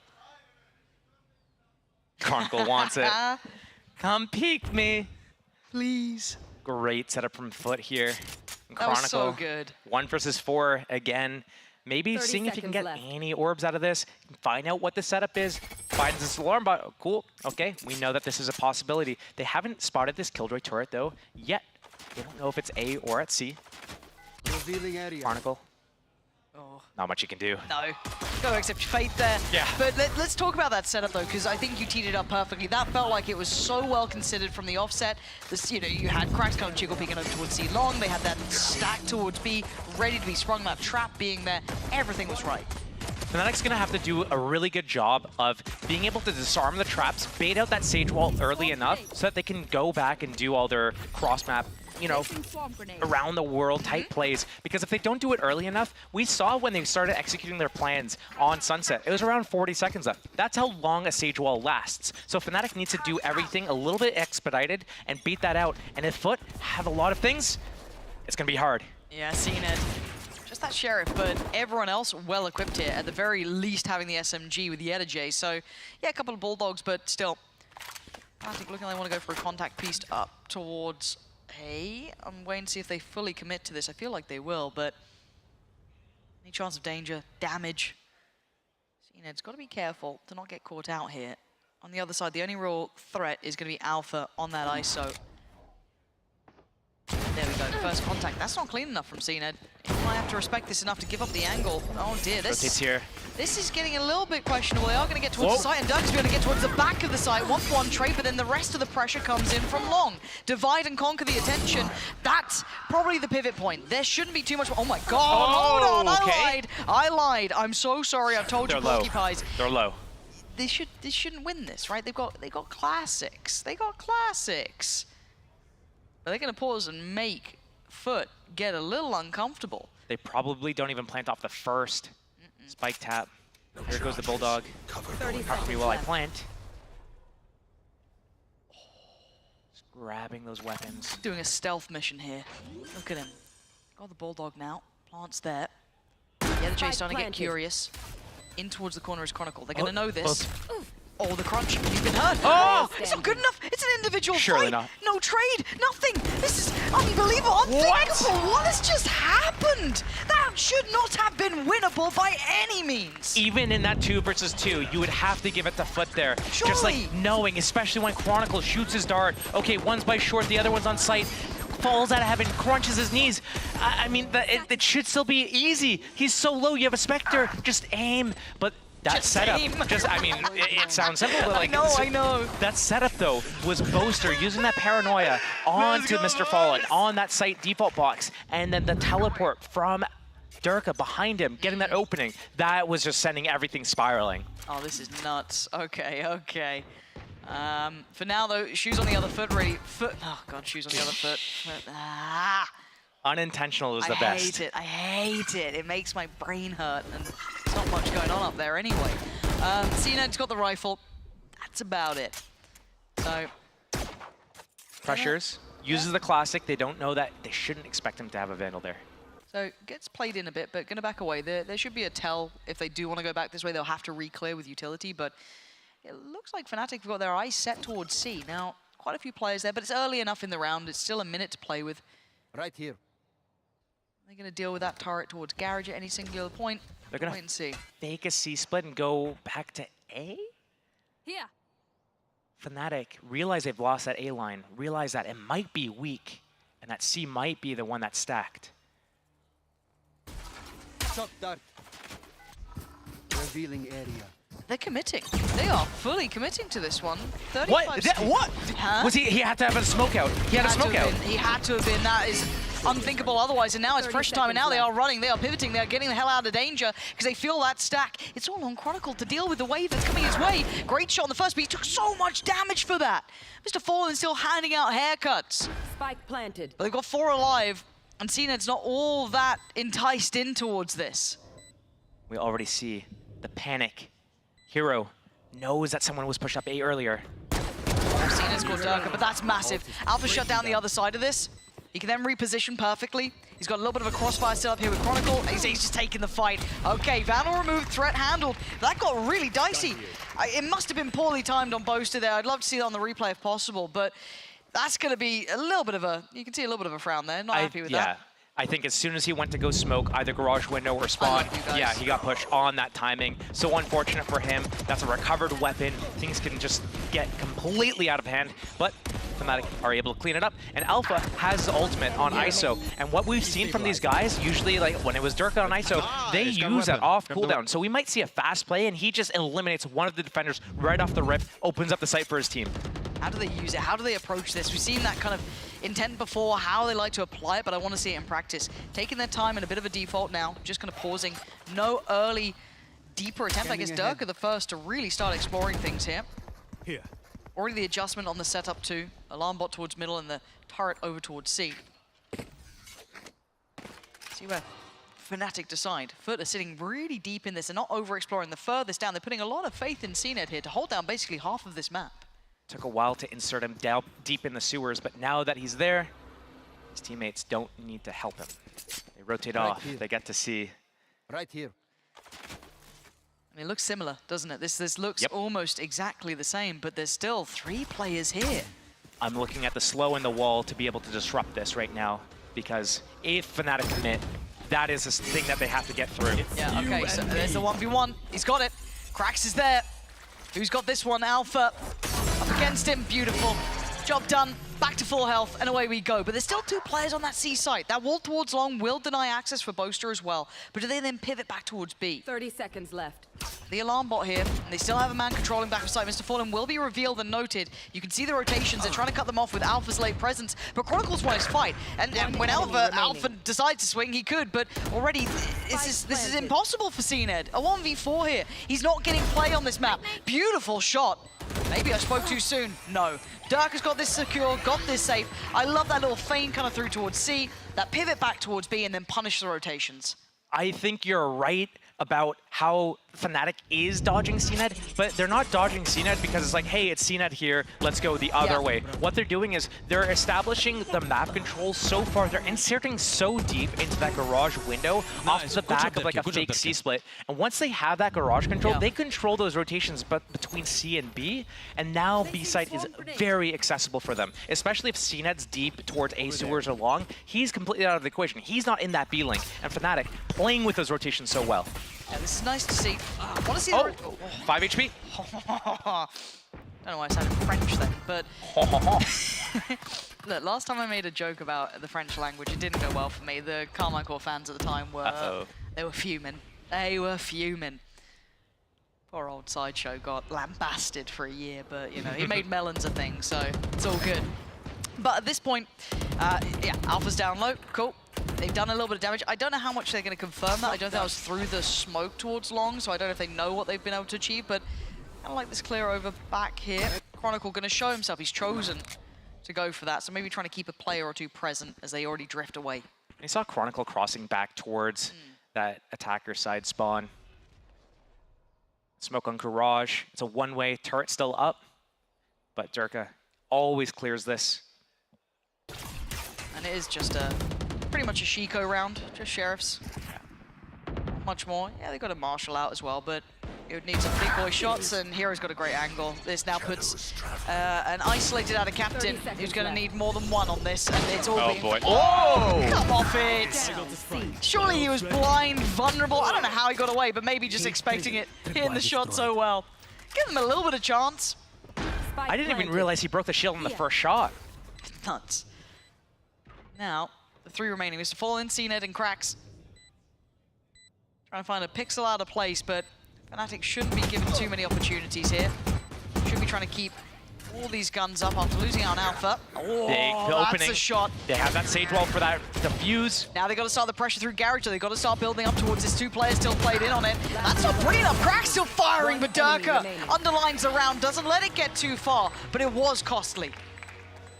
A very costly endeavor, but a round is a round on that attack side of Haven. Lots of ultimates coming online. We've got good combos as well. We've got that Yoru ultimate on Durka with the Chronicle Hunter's Fury. That could be a good combo here. Res on Cracks enables an aggressive play. Bladestorm on CNED.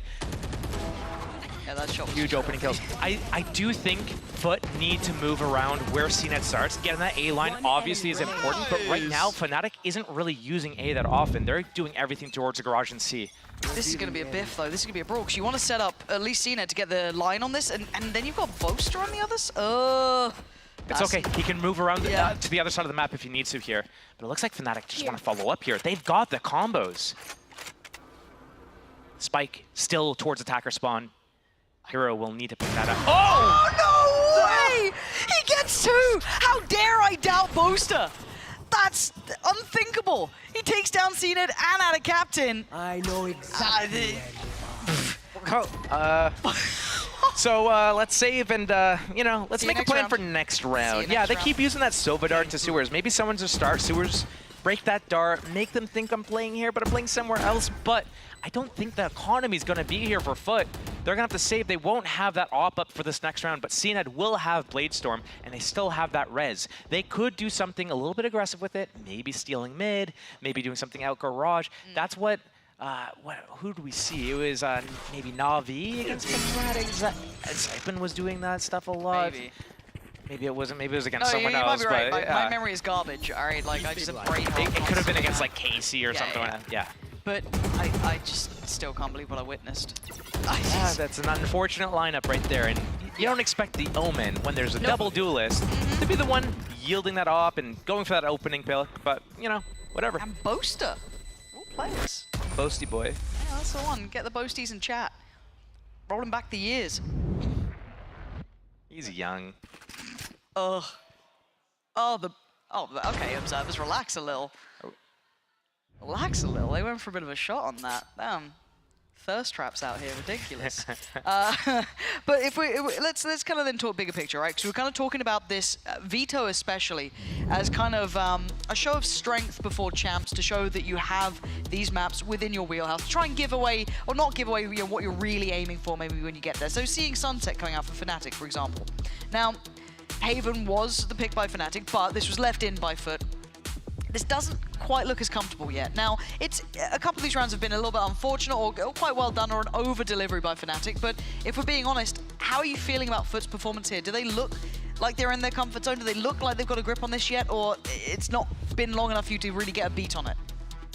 I've seen them change their setups a few times. I saw their pistol round. That looks really good. Yep. I saw how they played a couple other rounds, like their anti-eco. That also looked pretty decent. They got caught on A. Durka getting the back lines, getting that opening pick. Yep. Still came down to 2 versus 2. Fnatic is able to pick that round up and run with a few rounds from there.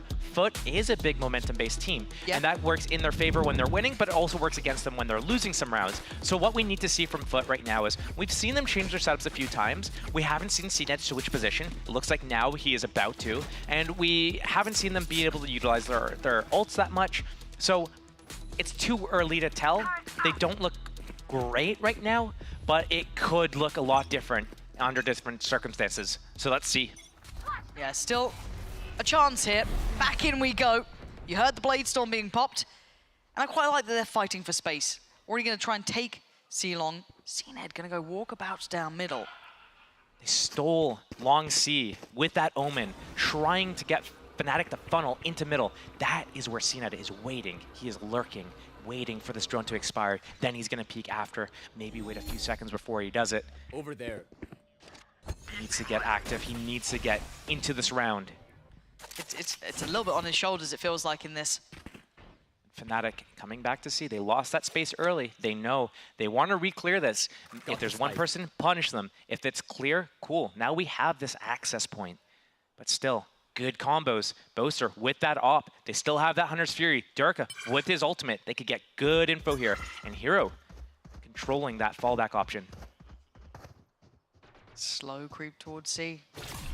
Nothing felt, no pressure felt. It's all going to be on kind of Hero identifying the back line, trying to keep control of that, because they're going to get sight. This was never going to be something that Foot wanted to contest. They were taking the other space on the map, which should be that kind of process of elimination.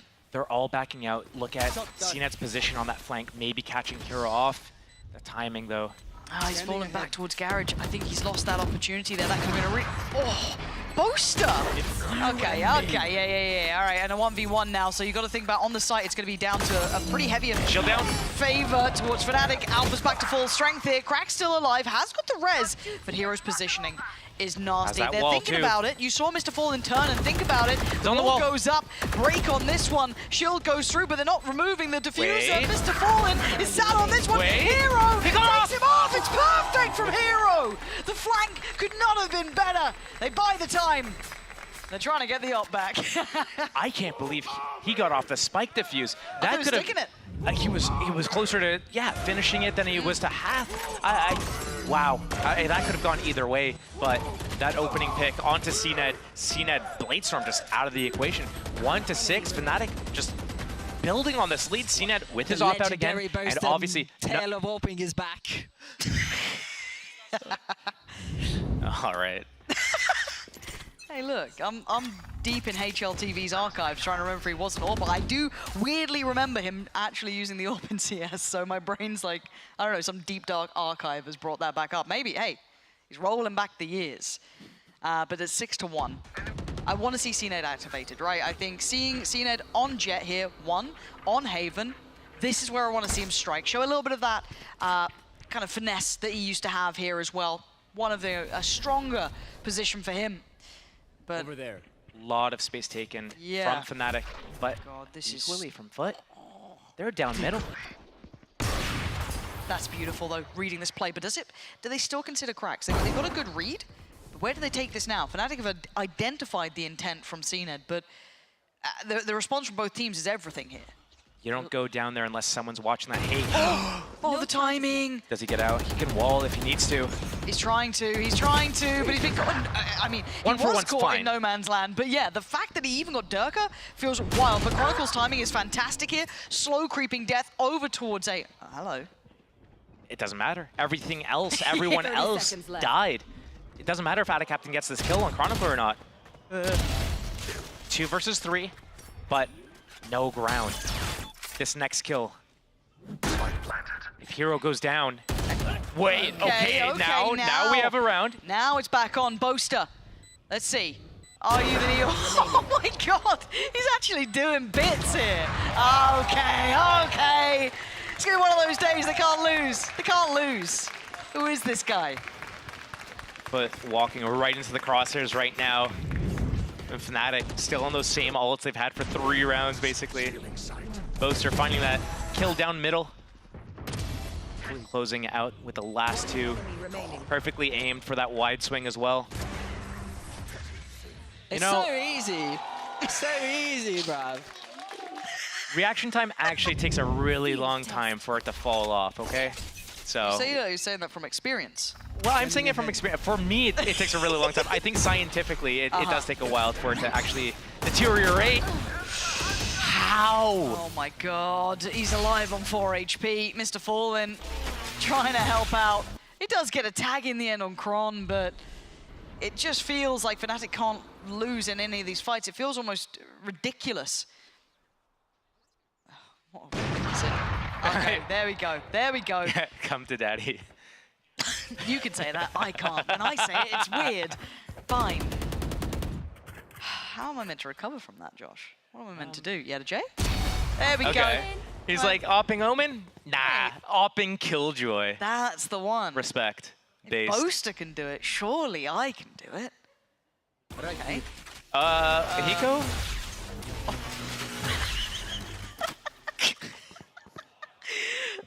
Inhuman reactions, some might say. Was that a misclick or I is that don't know, man. I don't know. And there's like a weird flank happening. This round's weird, is all I'm gonna say. Boaster's dead this time. And bye-bye, Durka. Okay.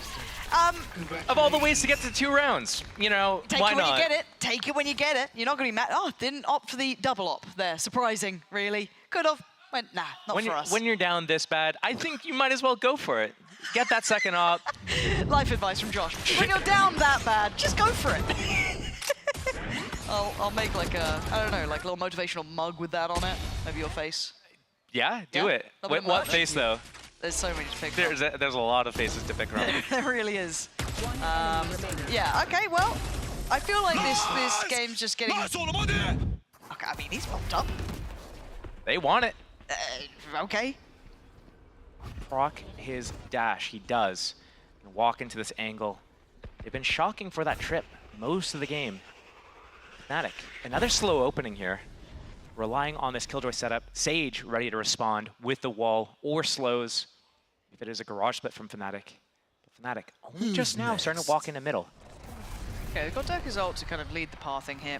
Get a spot out of Captain. Okay, a little bit of a flash. He's gonna have to decide where he goes now. Plant's gonna come in. Lockdown for the retake. Swing. Hello? Okay. Anyone gonna keep that under wraps? No. Okay, so 2 for 2 trades. And a Okay, hero. well, he's got hat. Yeah. Little pinheads running around now. Dead either way. Shield versus op. Yeah, what are you gonna do? Cracks. 1v3. And now Alpha's got his ult again, and I think he's 100% success rate with it. He's won his duel every time, and Fnatic, they leverage the hell out of this. The only thing that I can really think of if they don't use it on this round is if they think Foot is on an eco, but Foot, they need rounds, and they're trying to invest whatever they can do to be able to have a chance this round and next round. Try to get on the board with 4 rounds. They have that lockdown for the retake if they need it. Alpha. Target like that keeps you sharp. No questions. Yeah, no complaining. Just play. Yeah. Just be happy. Another Steel quote right there. Just no questions, just be happy. For now, Fnatic once again kind of setting that that tone through Garage. Looking like they want to try and deal with that turret, which should be in play, but the triple swing middle, not what they expected there. So that's a fight 1 for Foot. And they kind of win out the rest of the map. They're going to have to give up C, obviously, but again, they've got Sheriffs and bits and bobs. There's going to be some pieces missing, but Alpha is trying to get proactive, gets caught in the heels, but he still has his ult here. He knew that they were going to go garage to do that lockdown. Already on the hunt, Mr. Fallen in a position. Oh. Doesn't matter. I mean, yeah, CNED 1v1. That's a fight. That's a fight. Finally, he loses. Okay, Foot, maybe on the road to getting 3. Boaster. Good, I respect this. You got to make something happen, right? You got to try it. That's not bad. Boaster's still going to be doing it. TP's away further. Oh, no. Oh, that's unlucky on the scan as well. Foot re-clear, and they're going to make it up to 3. Maybe a tiny overcook by Boaster there. He needs to do something. He knows that that wall is going to come out. He knows they're outnumbered. They could be riding the wall. When Fnatic go to spam the wall down, here comes a swing. So he knows he's got to get in their faces and make something happen. That first pick off, cool. But once he teleports again there and he's unable to deal with that dart, it's unlucky. Alpha, the first time he's lost with that duel in, oh my god, maybe ever. I don't know. Yeah. Like historically, I'm sure someone out there with the stats will know for us. Yeah. He's got a really good land nice, doesn't he? Yeah, the J. I need to hear it with the headset off. I need to be like in the earshot of it. Yeah, yes. see how it really feels. It's a powerful tool that lands. They could be just audio boosting it, right? Okay, little TP moment here. Oh. Deep smoke fake. towards CT. I like it. He's pulled the players away. They've responded, right? Like, look, yeah. They're droning as well to clear that spawn. That's it. And that smoke deep in spawn. It's opening up B side free, but lockdown still in play. Okay, this is nice. This is nice. They've cleared it. They know that he's not there now. But that's gotten them the B side. So plants in. Ooh. Plants in. And they TP away. I wish we saw the lockdown from in sewers, but might be a little bit too late to do that. Alpha extending, applying that pressure. It's like CT paranoia. That was lovely, though. Gives Mr. Fallen a fair fight. CNED waiting for that garage pressure. Knows Durka wanted a bit of that. Lockdown still in effect. Hero going to do well, but the trade's there. Back and forth we go, but favorable numbers towards Foot. Starting to clear back through the site. Smoke going to go up. Most are trying to just spam on the corner, but it's not good enough, and there it is. Wall goes up, and the last player is going to be Durka, but he's already gone down. Chronicle in a 1v3. This would be a lot to do, and no time for it. Diffuses in, and Foot make it up to 4. A little bit of a fight back at the end there. Couple of rounds that Foot were able to lock in, and those were must wins. I don't know if they're able to come back and win this map without getting those last 2 rounds. Maybe a little bit of a gift from Fnatic on the second to last round here, but well played by both teams. I love the extension into that A link to keep the pressure on, the reflanks to Garage from Durka, all these things. You can see that Fnatic has taken their time to really understand how they want to work the map and how all these situations are going to work with the B plants, with the C plants, how the defense usually rotates, and how they want to deal with those rotations onto the, because they have so many lanes to work with. So Fnatic have a good understanding of that altogether, but Foot, they probably could have made this half more convincing had that second round gone different. They lost that steam, and it was like, what, 6 rounds in a row? 7? Unlucky. Yeah, but it's their turn on the attack, so maybe this is where they can... Oh my god, that's info. Most, are you going to stick around? Yeah, okay. No matter. Well, one side. Time to back away, though. Chip damage has been achieved. Look at the HP here. Durka getting crunched there. Almost getting, like, squished between it, but it's fine. He's still alive. And they've made enough of... Wait, Alpha's position could be horrible to deal with. He's over... Okay, he doesn't stick around towards C1, but he could have... This is hard to watch. It feels unfair, because, like, Foot pivot well, but then you look at the positioning from Alpha, you look at the damage early on. Yeah, some of the players are low, but it's going to be hard to close down on them in any favorable way. Durka gets played in on the corner. Alpha taking all that attention and a labored but one fight, and a glance given, but it's not good enough. Alpha pops up, Fnatic make it to 9, and Foot sadly are going to have to try and pull this one back from the brink. That looked like everything was falling apart from Foot. Off of that Sage wall, just mistimed, getting taken out, and Foot, they never really recovered from it. It's like they stumbled, and you know when you watch someone kind of falling down the stairs in slow motion, that's what it felt like, because after that happened, they go into Garage, they run into that trip, but they have 1 minute and 10 on the clock, and they're not clearing out these angles properly, losing that duel. I think it was... Didn't catch that one. No, you might have to translate it. I have no idea what he just said. I mean, Yunzu broke out the word neek on the desk, which I've not heard in 10 years and only from British people. It's wild. Who knows what folks to say? True. Who knows? But maybe we'll get some clarification afterwards. But spikes near spawn. Looks like just feign pressure, but they're going for it. Do you ever sometimes watch a game and think, huh, maybe there's not that much on the line for this one? Because sometimes I do. Yeah, for giving it a go. Add a little bit of a look towards Garage. That's a captain there. Durka with a shallow re-clear. It's a big insert, and Ada Captain is freaking out right now, hoping his teammates do in the next pressure, but it's too late. Ah! Wait, wait.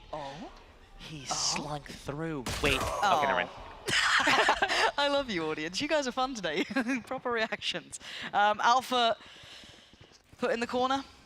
The rotate stack. Nobody puts baby in the corner. That's the one. I'm glad you get the reference because no one else is old enough. It's a Fallout Boy song. Don't worry. That's actually the quote. Alpha. Oh my God. That's everything. Yeah. It's just a massacre in sewer. Yeah, the J. Just, please let me live. Let me live. Let me live. There's no living. There's no leaving. It's an Andalusia flawless. I may be stupid, but isn't it from Dirty Dancing or something? Yes, originally. Okay. Well, I was trying to make it more like at least millennial. Oh, a little bit more, reference. yeah, I more was going from, relatable. Like, boomer to millennial. Like, help me, man. Semi-relatable. Just meet me halfway there. You sat that entire round and went, where's that quite from? I'm just like, no, I knew where it was from, but then you're bringing up Fallout Boy. I'm like, I don't know Fallout Boy. What are we talking about right now? But you know Dirty Dancing. I'm married, okay? Don't blame it on the wife. She's not here to defend herself. Okay, 4-10. Double digits made for Fnatic. It's now or really never for Foot. They've got to be revitalized now. We've got the rifles out. No ults within touching distance, though. And we've already got Alpha with his. That's a little bit of a worry. But let's see what we get here. So already deeper positioning from Durka. He's going to be sat over towards A. He can get himself out of danger if he needs to. No real threat in that. And kind of an insert towards long on the other side for Yetajay to be sat there over towards C. So, flash and a swing, and I have a little look here, but... I like it. Yeah, just as the TP expiring one, I'll just back away. And they've got timing on the smoke. Everything's good. This insert on C that you talked about makes me think this is all fake towards A. Just force them off, make them think it's real, but then it's going to end with a C split. That's the only thing I can think of right now. Fnatic, 2 players towards A. It's starting to shift. Oh, did he catch one? Yeah, he did. He got out of captain. That's the smokes potentially removed. Oh, in a blink of an eye. It doesn't even look difficult for Alpha. That's the scary part, and they've got a burst on this. The second they break this, here it is. But Fnatic already reading it. They're already back. Most is already here. Oh, the timing on that and just the spray down long. 30 seconds Confined and controlled. The shield for the reposition for Alpha as well. And just a dirty little smoke there on the corner, yeah. This is just... Save. Yeah. Yeah, Jame time, baby. We off. The keyword we used to use is sus. It's a sus round. Save unwinnable situation. This is unwinnable as it can get. Durka going on the hunt. Oh my god. No. Okay. Yeah, they keep the... they keep him. Okay, well. They keep going. Okay, Alpha's taking away Yetajay. How long is this? I don't know, that felt like forever, right? Like, am I going crazy? Okay, so they took one of the 3 rifles away, which actually makes it a little bit of an issue, right? Because they can't... It's going to be a weird buy. You're going to have at least a Guardian or like something around it. Ugh. Yeah. Well. There's always tomorrow. There is always tomorrow. Fnatic. That's the silver lining. There's always tomorrow. Fnatic showing their strength right now, showing why they're good on this map. Yeah. But they needed that last map. They needed to close it out. Yeah. If they wanted a chance here, as they're trying to, puff out their chest a little bit on, hey, we got a Haven in our pool. To be fair, at this point, I believe for Fnatic they do. Foot less so. To be fair, it's going to be interesting when we go like international, right? When you look towards like champs and stuff like that. Is how good Fnatic are on these against, NA teams or Pacific teams. Whenever you go around the world, see how it really matches up. Does he know? Oh my god. Don't be Trigger nice, discipline. Durka. Securing no more. one else is coming. Before he gets in the corner. Yeah, like there's time limit on this, and it's just cleaning house. CNED, the only one here. At least Mr. Fallen can pick up the Fallen rifle, but it's done for. Yeah, this one. Looks like Foot tried to make a bit of a stand here. Oh, someone actually wrote the UAE. Nice. Nice. Yeah, it feels like Foot tried to play, the veto game and throw it out there. It doesn't look like it's quite there yet. Fnatic look really composed here, look comfortable. And again, not to be giving away too much. That's the real, conversation to be had, that no team is going to give away everything here. It's not like they're going to be sandbagging or anything, but it's just, why would you give everything away before champs? Fnatic's not doing anything that they haven't... might be ready if we carry on like this.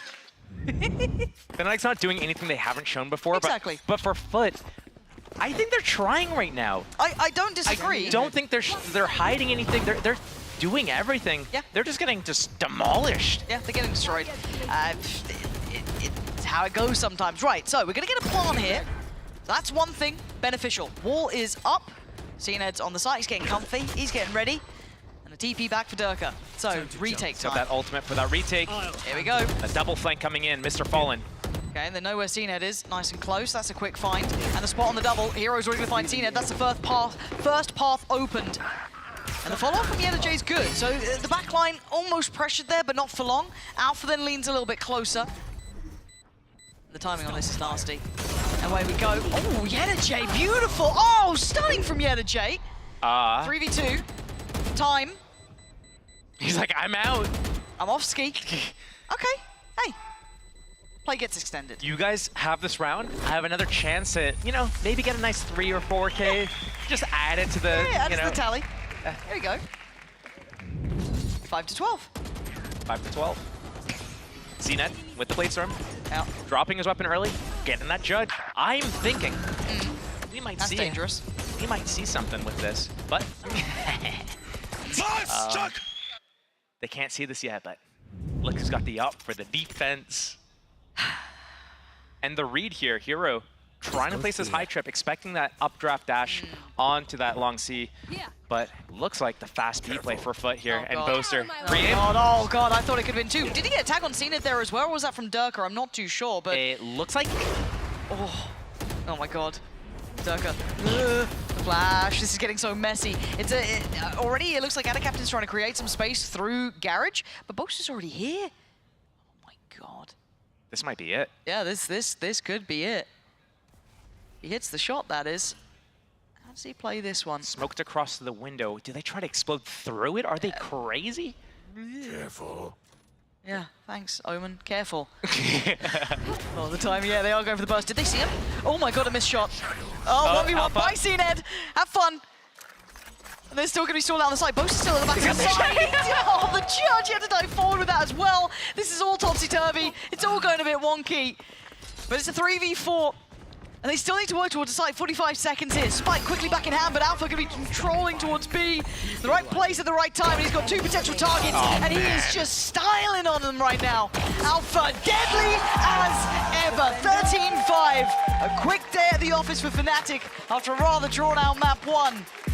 This map not quite there for Foot just yet, but Fnatic make it seem like home. They wanted to get a 4K on someone there. It wasn't Durka, it was Alpha in the end, but a strong showing from Fnatic again, displaying just how strong they are in Haven, how well they understand the map, how well they work together on it. Yeah. Sunset, it really came down to the wire. Yeah, a respectable performance. I still believe Foot was in the prime position to close it out and tried to do a little bit, you know, hey, there's no pressure on this, no stakes. So they did something that maybe cost them it, and Fnatic took that opportunity. Hey, if you're going to give me this much space, I'm going to take it from you. I'm going to go all the way. They're going to close out the series 2-0 because of it, and they get to go in with, you know, a little bit more confidence in their map pool, in their playstyle, just feeling really good about it, clinching maybe a higher seeding. Yeah, that's true. Overall, though, gotta also highlight 26-9 for Alpha in that map. Lovely performance. It's great to see him just kind of slip back into those kind of more duelist-based roles as well. Always a treat to watch. But yeah, it's definitely strengthened the opinions of Fnatic going forward here. Sunset, again, very close affair, though. That was a good, fun game to watch. And I think between the two teams, a lovely display from Fnatic, doing what they needed. I almost hoped we got to go to a third there. I'd like to have seen it, but it is what it is today. They were far too strong on Haven, and able to beat Foot on Sunset is an impressive feat to be able to pull off.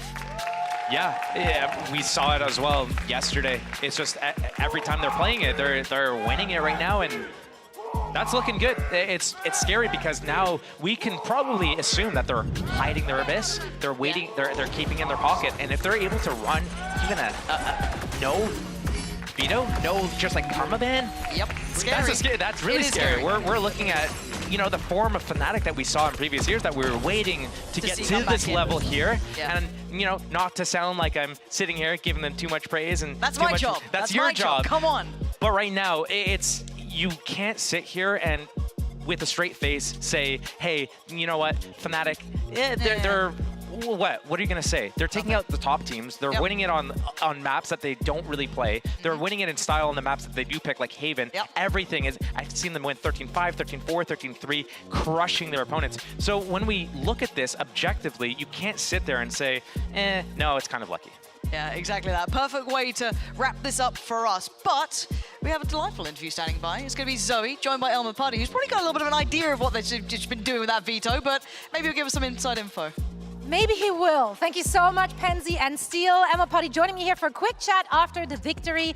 Let's start with the one question we've been asking ever since we saw you playing in this playoff, which is Sunset.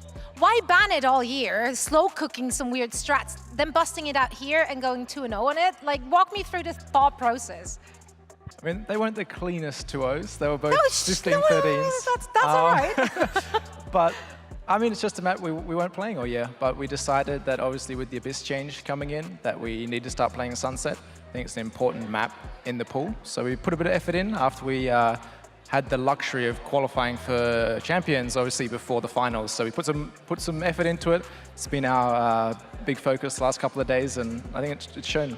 It really has shown. And I mean, you were running this Astra comp, which was something we haven't seen before on Sunset either. Do you feel like that comp is a little volatile, maybe? I'm not sure yet. I'll have to see it play out a bit more. I think the Omen is very good, but I think that Jake is a very, very good Astra player. So I think we're just playing to the strengths of Boaster right now. But I think it works. We have some good ideas in the Astra, and yeah, I think it's still a bit to be decided about how consistent it is, but we'll see. I mean, the opponents definitely identified him as a good Astra player, hence taking him out as early as they can in the round and, you know, putting a spanner into the wrench there. Or a wrench into the spanner? I don't know, one of those. It's been a long day. Something is thrown and it lands something and something goes wrong. Talking about the playoffs generally here, though, with you guys having already pre-qualified prior to it, did you take a different approach to the matches here? Did you maybe play a little bit more loosey-goosey? I mean, for sure, our approach changes a little bit. I think obviously dodging the 4th seed now is pretty big going into champs, but yeah, it gives you some flexibility to try some things out, such as you've seen with the Sunset. Like we can come in and say, hey, let's just play Sunset, see how it goes, and yeah, the flexibility is nice. It's been entertaining to watch, for sure. Tomorrow, you will be going up against Vitality, another team which has been pretty explosive, and they've been ramping it up towards the end of the season, now in the playoffs as well. Any thoughts on your next opponent? I think they're looking good. I mean, we played them a couple of weeks ago. I think they got some players on form, so I think it'll be a good game. Will be a good game. Confident in a victory? Always. I think so, yeah. All right. That's what you love to hear. Well, I'll let you and the team rest now. Thank you so much for joining me for a quick chat. Congrats again to you and Fnatic. And that means we are done here for the day 2 upper semis, which we got to witness. It's been a long day and we have so much more in store for you. So make sure to come back again tomorrow because we will be sending a team home. You don't want to miss it.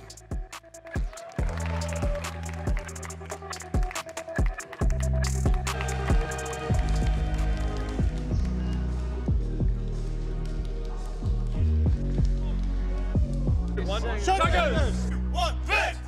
9.99999 out of 10 times, I will always favor Heretics if we have to go to bind. Vitality have clearly thought that they found something to beat them.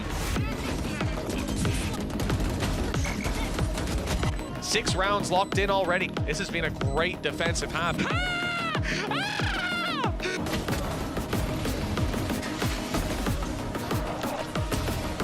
8 rounds locked in for Vitality. 1 away from equalizing. And it's Runner to land the shot that guarantees an overtime.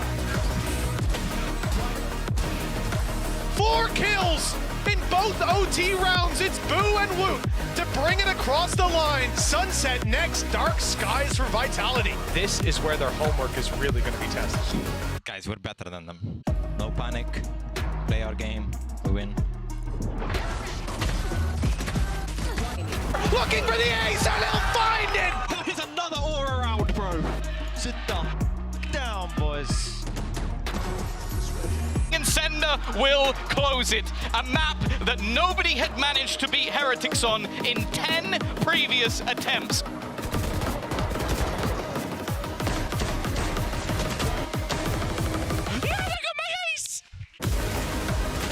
Vitality get closer and closer to Champions qualification. Just 1 bullet needed, and there it is! Straight to the head by Boo! Heretics have come all the way back!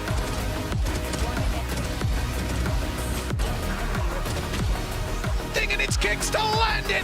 The shot that sends them to champs! The defuse will be found, and 14-12 on Sunset, on Bind! They've beaten Heretics!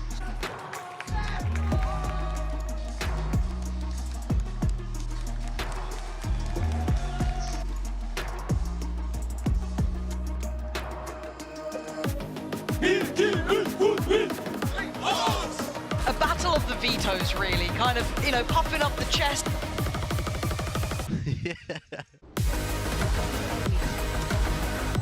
Has he got the time? Oh my God! Look at it! Look at that!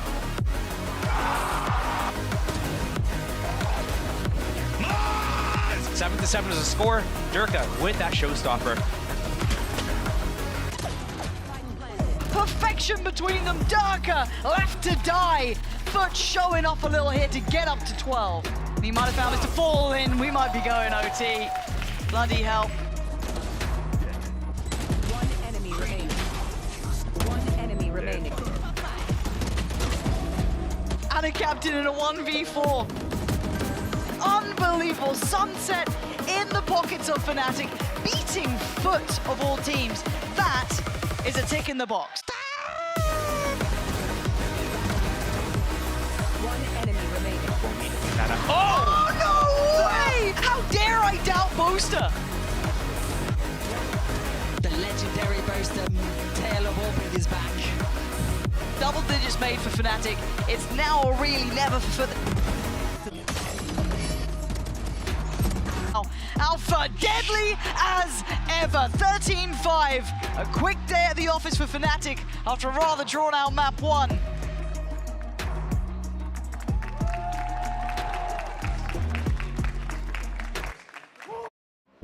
One time for your mind, get rockin'. One time for your mind, we poppin'. One time for your mind, no maybes. Just yes, you'll release the stress. In the place to be, we rhyme. Getting down on the mic, no crime. Hip hop, everybody know it's time. Yeah, we're gonna rock like this.